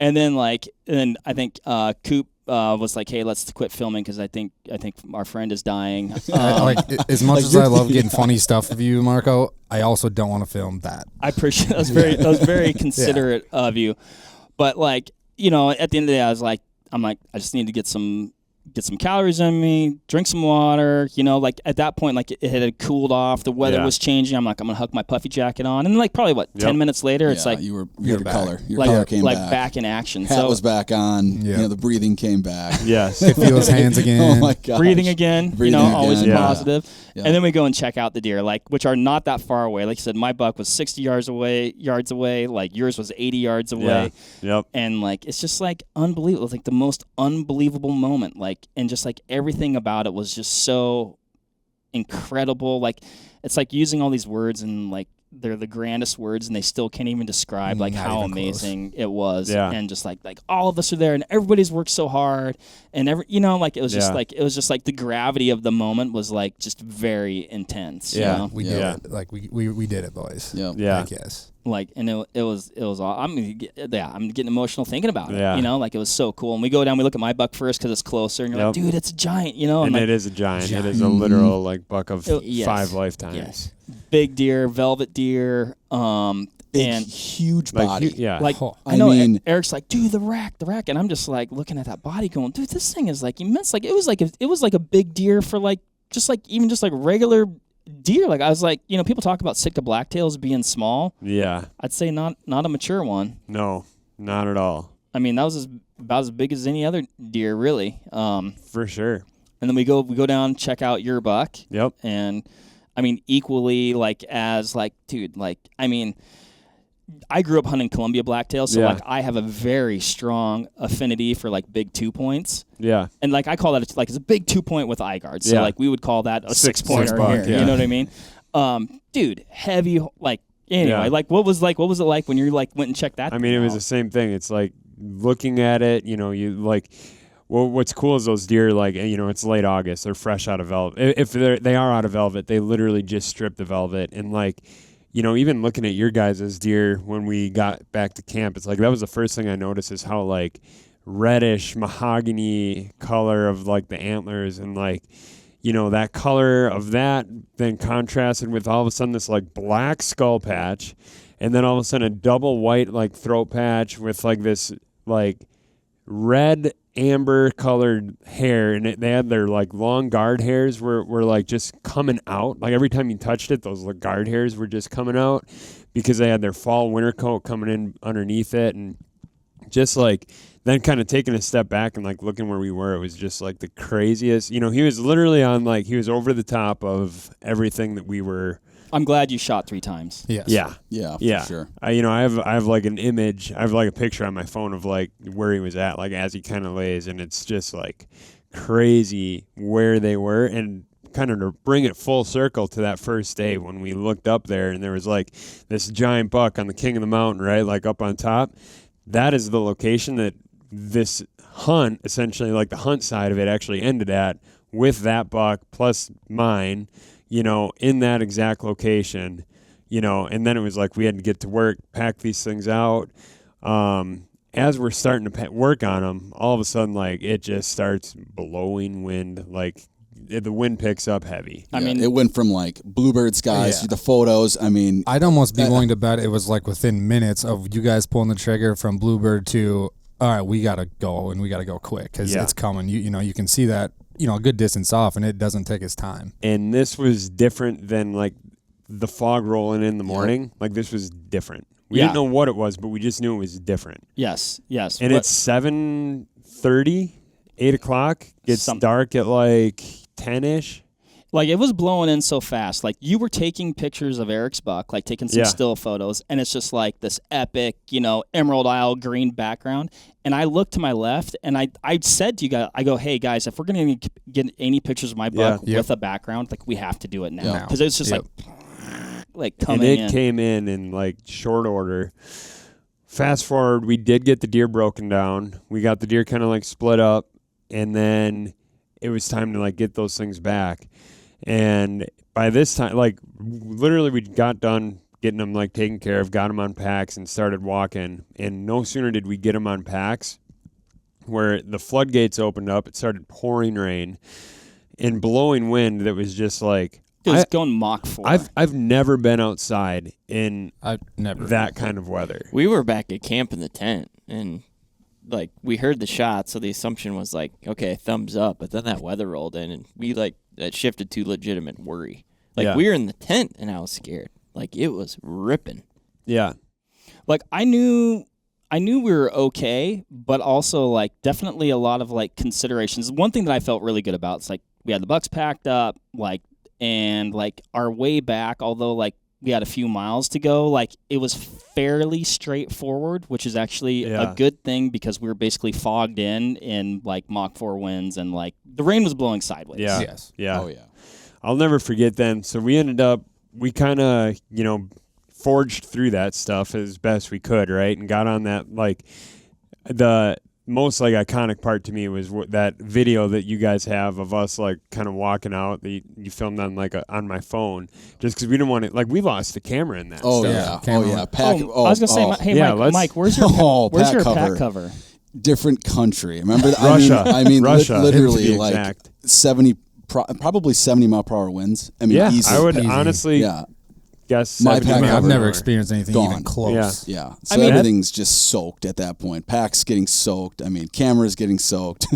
When that pack cover left, it had to be minutes before that camera bit the dust. Yeah. Oh yeah. I like how you said left. Yeah. When the pack cover left, it had enough. It was time. It was ready to go. When it left her, it was like, I mean, it looked like a kite. Oh, that thing was zooted into literally the next country. It happened so fast that like I heard it, and by the time I turned around, it was gone. I never even saw a glimpse of it. I feel like I saw you like kind of like almost like making them, like, it was probably just instinctual to try, and I'm like, it's gone. Just leave it. Yeah. Wilson.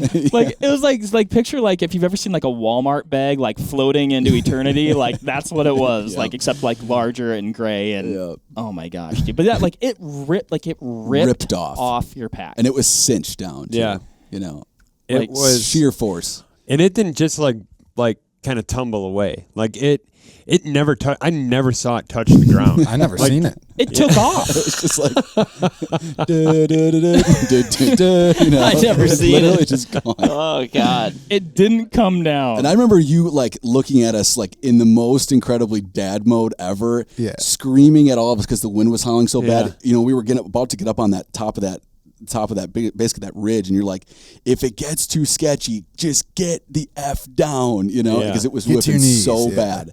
I mean, like, wild. And again, I'm probably, I'm a little conservative when it comes to that stuff, but you hear of guys getting blown off ridges, and it's like, it was it was crazy windy as it was, and like you don't necessarily, at least in my mind, like, I don't know, you don't know like when's the big one coming, like it's already pretty big. Like, I don't know, hopefully that's some sort of indicator of how windy it was. It like, was unreal. So it was like, hey, if you feel yourself getting blown off the mountain like a pack cover, lay down. Yeah. Just and get honestly, down. Mark, I appreciate that. Yeah. Like, looking back now, especially because like that was not going through my head all while we were walking sideways on this mountain. I was probably saying something like that, and Eric was probably like, I wonder if there's bucks over here. Yeah. Scouting the area, dropping pins. So we keep going, And it, like, long story short, it gets dark. It's pitch black, and it is still just coming down. And I think the thing that stands out the most is all of a sudden we kind of like, we would stop and regroup and look at the map like very conservatively because we didn't want to make sure we didn't veer off. Right. Because then it's extra effort. You're off the course. You don't know where you're at. I mean, you know where you're at, but you're just not where is walkable. Safe. Exactly. Yeah. Right. So, and particularly like when the weather's like that, like you want to make that trip once. And like you said, you don't want to like veer off and then let's backtrack, let's do this and just like eliminate the effery. And also like that shows like how dang foggy it was that, you're going 100 yards and checking your map to make sure that you're still on course because you just can't tell anything. Yeah. But we stopped and we looked and we were looking at the map and looked up and all of a sudden we saw your guys' tent lit up. Like that was like such a reassuring moment, knowing that okay, there is something to come back to. Because we were, Mark, I know you were thinking this, and I think we were all kind of thinking it to a degree. It's like, what is the situation back at camp? Yep. Mm-hmm. Are our tents still there? Yeah, I mean, like you just like, and that was like number one. We had like a beacon of light. Like, okay, cool, those guys are at camp. We've got something, that we can visually see now to kind of aim for. And at least one tent is still there. Yes, we might get comfortable tonight, guys, but hey, we got one tent. We almost lost one. The gear tent almost went. Which is almost left. It almost departed. Yeah. Yeah, because you guys went. Did you see it going, or did you come back to it like, oh gosh, we got to restake this thing? We kept kind of periodically peeking at it, and then at one point 2 stakes were up, and we were like, okay, it was about to leave. Yeah. Yep. I was even wondering. I'm like, I wonder if those guys are gonna like split up and just like physically sit in the like one person and it would have been and smart 3 to like literally hold down the fort. Yeah. So we finally then get back, and it's like still just ripping. We drop the meat. Everyone kind of just disperses, goes to their tents. We tried telling you guys what happened, and I could tell that you guys were like talking, but it was so windy that we couldn't hear what you were saying. We're like, whatever, we'll catch up tomorrow, So everyone just leaves, goes to like our tents, and Mark, we get to our tent and. Like, I am soaked to the bone. You're soaked to the bone. I'm sure everyone was literally soaked to the bone. Soaked. And again, Puffy's soaked. Yeah. I mean, not good. And again, I think it was. I don't like as hard as it was raining. Like we're soaked from the it wasn't exertion. The rain like, gear. It's like no fault of the rain gear. Right. No. But what it was is like you're sweating your butt off. You're walking a lot. You're sweating. But then, and because of that, you can't have your hood up, cinched up all the way. I mean, probably you should to keep that water out, but it's like I at some points had to like, drop, vent, dump some heat, and in doing that, like any exposed area that you had vented was just filled with water. So I mean, I was literally soaked, and we got back. And, it's like, okay, I don't have any extra clothes. Thankfully, you had an extra puffy. So, and it was, I really wish I knew what the temps were that night. I bet it was in the 40s. Yeah. Probably, maybe even the high 40s. But that's what's kind of crazy, in my opinion, about like that coastal environment. Like, it doesn't have to be crazy cold to like get hypothermia or get in a bad spot. Like you get cold and in the 40s and 50, or like the 40s and 50s and wet, like that can be a big problem. Yeah, and as soon as, and that's where I actually did like going back. I feel like I messed up in taking off my merino layers because I was going to crawl in my sleeping bag, and I didn't want to go in with stuff that was going to get the sleeping bag wet because again, you don't know how long this is going to stick around. Like this genuinely could be the rest of the trip. Absolutely. Well, and in my mind it was. We're like, oh, cool. The weather that we were anticipate getting is here. And like number one, like thank goodness we killed deer because like that's just like absolutely amazing. And then also like this might be what the next 4 days looks like. Yeah. The storm lasted 10 hours. Yeah. It was a 10-hour storm without breaks. I think I slept, I think, like 17 minutes that night. Yeah, I slept with one open that night. Yeah. One eye open that night. It was insane. I mean, I have a video on my phone of like just like framed up at the top of the tent. It's just. It was like loud. Yeah, it was like hitting you in the head. So we got through that night with minimal rest. Next morning, woke up and started working. It was beautiful. Beautiful day. It was just like the storm blew out. And it was like it was so welcome. Yeah, like we've got gear splayed out everywhere, drying out, and there's like a light breeze and sun. There was the best. There was that we did it vibe in the camp too. Yes. Which I wish I could just bottle that up and like keep some of it with me. Like everyone was like, "Oh, we did it. We did it," and then you get to sit there and relax, and then actually take in what you're looking at. Yeah. Yep. I feel like honestly, like even like that vibe is like right now. Like I could tell like the energy and like how jacked up everybody was to like get here and like recount this hunt. Oh, like absolutely. Like, yeah, we got gear laying out in the sun. Things are drying out. We're working on deboning stuff. It's like you're stripping down your t-shirt, getting a tan. It's like things are airing out. Socks are dry, and just like the things that we're talking about right now. Like, think about how excited everyone is thinking about, like, dry socks or, like, sun on your skin.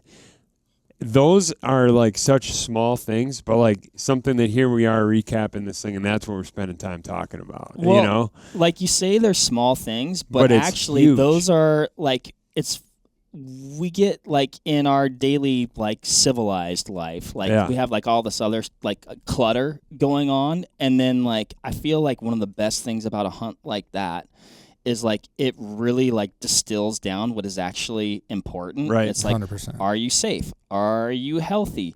Like, are you warm enough? Do you have enough food? Do you have access to water? Sure, absolutely. Like it's like it like really. I don't know, man. I feel like it really grounds you, like in a cool way. Yeah, it's a very humbling experience for sure. I mean, from start to finish, I think we all experience things that we've never seen before. Yeah, 100%. And then we did it. Yes, there were times where I was like, I'm How are we slightly gonna do it? terrified Yeah. right now, but my adrenaline's pumping so hard that I'm like, power through. Let's do this, boys. Like, heck yeah, It was just amazing. After that puke moment where I was like, like vibe check, where I looked at Mark, like, okay, we got to get everyone on the same page. After that, dude, it was like personality-wise, how everyone did, like it was absolute smooth sailing. Like, yes, the weather sucked. Yes, it was really hard, but holy cow, like complete seamless from like everyone getting along and like what a great camp. Like everybody getting along. I mean, just. And that couldn't be any better. That can torpedo a trip just as quick as weather. It's like absolutely. Anytime you get a group together, it's like literally one attitude of like anything can just derail stuff. And it was perfect in every sense of the word. Like everyone was on the same page, firing on the same cylinders. There's a moment there of like our last night in camp.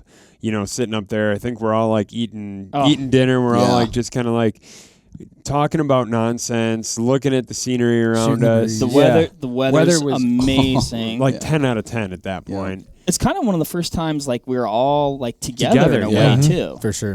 And I think we spent like 3 hours eating dinner that night, and just sitting there up on top, knowing that it's was our last night. And if someone asks like, hey, what's the moment that you remember? You can only pick one. Like that's it. Not shooting the deer, not going out in the crazy storm, but it's like sitting up there. No one's got service. No one's got any distractions. That's just such a defining moment of that. It was, I don't know what it was. Something special about that. I mean, I think it was that moment where, like, we're all together, like we talked about, like, oh my gosh, we did it, and like everybody's able to like just start soaking it in, and just like that was just like it was nice out, like we're having conversation, like everybody's like we're like visiting, like casual visiting, eating, peak refuels. Some of us eating two. Oh god, I doubled down. Did you? I did. Doubles. Yeah, I daily double, baby. I thought It's a little treat. I'm like, hey, I'm not gonna pack it down tomorrow. Exactly. Hey, pack it in my belly. Save some ounces. Yeah, that was so cool. And like, I mean, there were just so many like at least for me, there was like moments that like are all that memorable, but they're just very different. You know, like the ones that you mentioned, it's like they're like crazy impactful in different ways. But yeah, that was like that was for sure a high moment. For sure, 100%. Then we eventually, I think everybody kind of reluctantly went to bed. We're like, oh, I guess we should go to bed. Like, it's starting to get dark, get some sleep. It was like 9:30, 10 o'clock. Yeah. Like, oh my God. Which we hadn't done that like the whole trip. Like we were getting to bed even earlier than that. Like 9:30, 10 o'clock sounds like still early, but it's still like that was late, because it was early mornings up, wanted to get recharged. But that night, everyone kind of reluctantly went back to their tents and, got one last night of sleep on the mountain. Yeah. Well, I guess maybe we covered this, but then so we packed our bucks down that day, the morning of that day. Yeah. So Brad went out hunting. So we got up, cut up our deer. Our plan was to bring all the bucks down the mountain. Yeah. So Coop and Mike, you guys carried deer because we had 5 deer to carry down. Someone took Jason's deer. Yep. So we packed those down, and then our plan was to meet Willie, and he was going to do a meat run. Brad very casually, he'd been bow hunting the whole time. He very casually said, well, I'm going to go kill one with Jason's rifle. So I was like, well, he's serious. And I believed him. And I believed him. 100%. I was like, oh, he is going to go do that.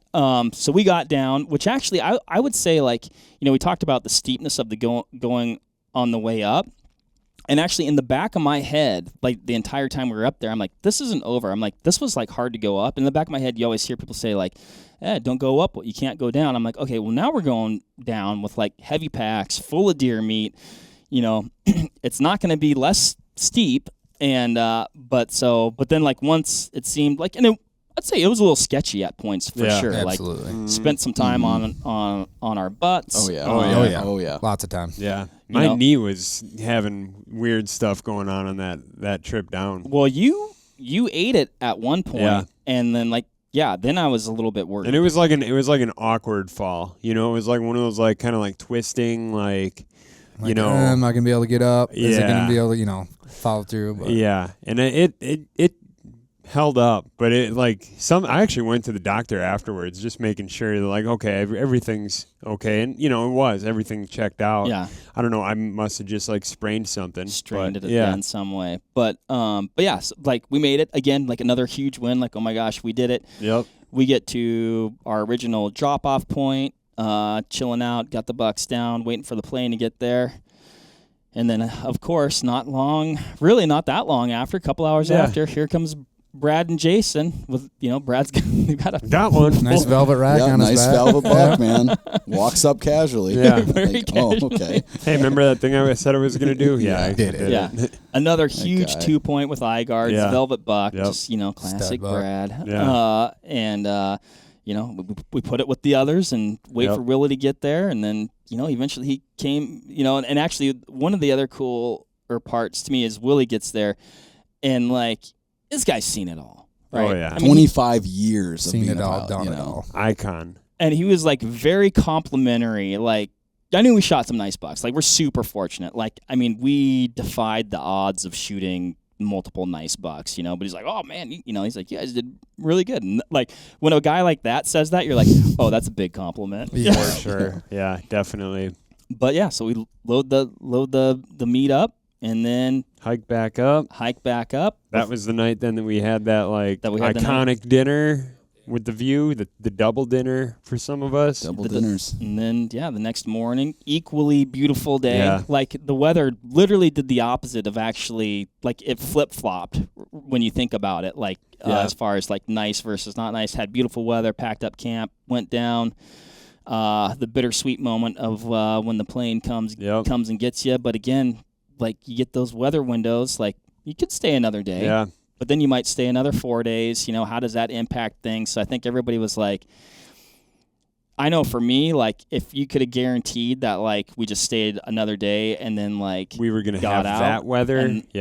But, it's like, oh, let's make camp, let's make fires, let's fish, let's eat salmon on the beach. Yeah. We did fit in a little bit of fishing. We did. Yeah. There's, like, a moment there that I have in my head of, like, I couldn't catch a fish to save my life. I could get them on, but I couldn't finish the deal. So Brad, in true dad form, set the hook on one and gave me the rod after he caught a couple of them. He did the same thing for me. No so I'm shame. like reeling this thing in as like the plane's flying over, and I'm just like that is just was so crazy. It felt like I was in like a movie, it was insane. I think you caught one then too, Mike. Yep. So like everybody caught a salmon. It's like cool, check the box. Even though like like you said, like we're watching the plane fly in, hustling, trying to like fit in, like in classic me form. Yeah. I brought little extra gear. And left a little extra gear. Left a little donation. I totally forgot about that. A gift to the gods. Gift to the bears. Yeah. There's a bear up there rocking Stone Glacier gaiters and wearing crispy boots, doing the boot scooting boogie down the beach. I still don't even know how that happened. But how the bear wore the boots? Or? Yeah, I mean they don't have thumbs. Yeah. But yeah, I mean you guys catch some salmon. Yep. You guys head out, and then Sawyer, Brad, and Jason and I hang out for a little bit, fish a little bit. Sawyer catches his first salmon. I catch a couple salmon. Brad catches a couple salmon. I somehow leave my boots on the beach, and then we head out. There was a dungey sesh as well. Oh, that's right. Yes. I'm over there fishing, and I see two of the finer hunters I know, just in a moment of pure like childhood bliss, chasing this crab around that they can see underwater, trying to like corral it. And that for me was just so hilarious. Like it was a perfect end to the trip because it's like, yeah, these are some bad dudes like up on the mountain, but they are literally chasing a Dungeness crab, thinking about how they're going to capture it. And that moment was just so funny to me. That's too funny. Yes, looking back, we were like large children out there. Did you catch it? We got him. Yeah, nice. Like we corralled What'd you name him. Frank. But like, and it's like, he was just like, everything looks bigger underwater. I'm like, dude, that's a big Dungeness crab. And then like we get him, like we finally catch him. Like he would actually he was very aggressive. So like he would like latch onto my boot, so like he latched onto my wading shoe. So I'm like half the time he's like riding my boot in as I'm like, one leg in this crab and half the time he's like, I tried to grab him a couple times, which is probably not super smart. I was like, I think I can get him. And he'd be like, and I'm like, I'm not going to get him. But eventually we get him on shore, and like I'm pretty like I would be like 99% like it was a male, which is good. You can keep the males. Like I'd be like 99% that it was like a legal crab. It's a nice buck. Yeah, nice buck dungey. Boone and Crockett dungey. But we caught him. We put him back. So catch and release. Catch and release. Left him there for when we go back. Deadliest catch. Yep. So we upon landing warmed up a seat at Henry's. Shout out to Henry's. Shout out. Regatta. We sat there then. We ate lunch there. Scallops. More scallops than a human should consume. Yes. Got the scallops. You guys then fly in. Went back. I think you guys ran meat to the airport. Took care of some stuff. I think you made a Walmart run for some meat prep stuff. Meanwhile, we still kept our seats warm at Henry's. Excellent. Got more scallops. You guys arrived. We ate dinner at Henry's, so we ate lunch and dinner at Henry's. Got more scallops, and it was that was a good little cap to the trip. It was good, man. It was good. Yeah, the entire trip is just like a highlight reel. And then we went ocean fishing. You can't forget that. Oh my gosh, yeah. Then we did a little fishing. Booked a ride on a boat, and caught a bunch of rockfish, some halibut, some nice lings. I had for dinner last night. Delicious. Caught 35 fish between like 5 guys. That's pretty good solid day. Yep. Coop and Mike were at Henry's. Yep. Yeah, still at Henry's. Yep. Which actually, like the unfortunate, I don't know, but you guys were having like an equally good time. Oh, I had a fantastic time. That was Coop and I can have a blast, just doing nothing. Just hanging out. We always have a good time. That was the hard part. What you were going to bring up is like you could only fit so many people on the boat, right. Well, and I think, and you guys were content. I was content, man. Happy, I was you good. could say even. Yeah. And I'd say thriving. We on a previous trip that we'd been on, we had some of the biggest ocean that I've been on the ocean like a fair amount. Just growing up fishing salmon in Washington, like that's what we did a lot. You know? And so we had a 19-foot Alumaweld, and so we'd get out in some fairly big water. But like on this trip that Coop, Mike, and I were on, like that's the biggest water that I've been in. Like we saw some like probably like 8-10 foot stuff. Oh yeah.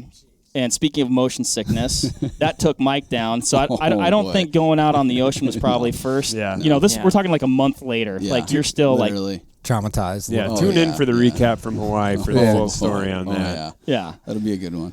So you guys were in your happy place. So it's like everything was like, it was great. It was good. Super successful trip from start to finish, from experiences you've never seen to, you know, in your guys' case, being super successful with great bucks. Yeah. It was just, there's no words. Yeah. There aren't. And like, you know, thanks to you guys, like I seriously, like I cannot stop looking at the pictures. Like every night, that's probably what, like, you know, it's like, that's what I go to bed. I'm like, oh, that was so amazing, you know? Yeah. So. Awesome. Good deal. Yeah, it was something that no one at this table is ever gonna forget. You know, I haven't been the same since we got back, 100%, Yeah. in a good way. Yeah. That's changed. That hunt changed my perspective on a lot of things, Dude, it's life changing. Yeah, Yeah. it gets in your blood, man. Like, Yeah, I've not stopped thinking about it since we got Yeah. back. Yeah. yeah. It's like, it's one of those things where like, there's definitely times where you're like, I'm not sure this is a good idea, and then you're like, then you just like can't wait to get back. Yeah. And if you listen to like this point in the podcast, there is another podcast out there that tells how to do it with Brad, where we kind of go through like hey, here's how to do this. If you're digging what you're listening to and you want to do this, definitely give that one a listen. That's probably going to come out at a later date, but you know, shameless plug for future episode here. Yeah, for sure. You know, and like if you have listened to this point, you could probably sense like our collective stoke level. So you're probably already planning your trip. Hopefully you should be. And also stay out of our spots. Yes. Yeah, definitely. But no, cool. Anything else, guys? Any other? I feel like I don't know, man. I mean, it's definitely one of those things that like. You know, you never think you're going to do, but then when you do it, you like going into this, I never planned on hunting Sitka blacktail. Like it was never anything that I wanted to do, you know, like I obviously like had a lot of interest in, but wasn't like, oh, I need to do this.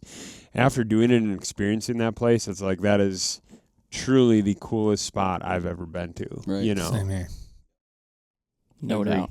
It's like we've talked for 2 hours, and like you don't feel like you've even come close to like putting it into words. Yeah. Like how If you go 2 more. Yeah. You know. Yeah. just like, you know, just the place is like, it's sensory overload. Like everywhere you look, you're like, I at times remember, like there are points where I'm like, okay, remember to look around and soak it in. And it's just like, even as you're trying to do that, like it's like too much input and you're like, I can't, like it's too much. Yep. Mm-hmm. For sure. But we did it. We did it, everybody. We couldn't have done it better. Awesome. Well, thank you guys. It was an amazing trip. Everybody, like, it was just like top to bottom. Just like I said, one of the coolest hunts of my life, for sure. And thanks everybody for listening. Hopefully you are jacked about doing something like this. Like Eric said, tune in for that other podcast for a little bit more of a how-to. And keep your eyes peeled. This whole thing is on film. Yes. It's coming. We'll be dropping soon. Doses, 2 films. Yeah. That's right. Dose filmos. Oh, yeah. It's in the oven right now. That's right. So. Yep. Gonna have the Argali film. You'll have the Vortex film. Got the podcast. We're coming at you from all directions. You basically have no choice but to go do this trip now. We're forcing you into it. So we forced your hand like a Dungeness crab to the beach. Awesome. I don't want it to end, just like I don't want that trip to end. But don't in the creek. Thanks everybody for listening. Thanks for reminding me of that, Eric. And we'll catch you on the next one. There you have it, folks. Thank you very much for listening. As usual, give this video a like if you liked it, comment something below, and give us a subscribe to the Vortex Nation podcast channel. It would mean a lot to us. Also, why don't you give us a follow over on Instagram while you're at it, at Vortex Nation Podcast. We'd love to hear from you over there, and we'll keep you updated with all kinds of cool photos and videos from our adventures that we do here. Otherwise, we will see you on the next one. Thank you again. Happy hunting and shooting, everybody. Have a good one.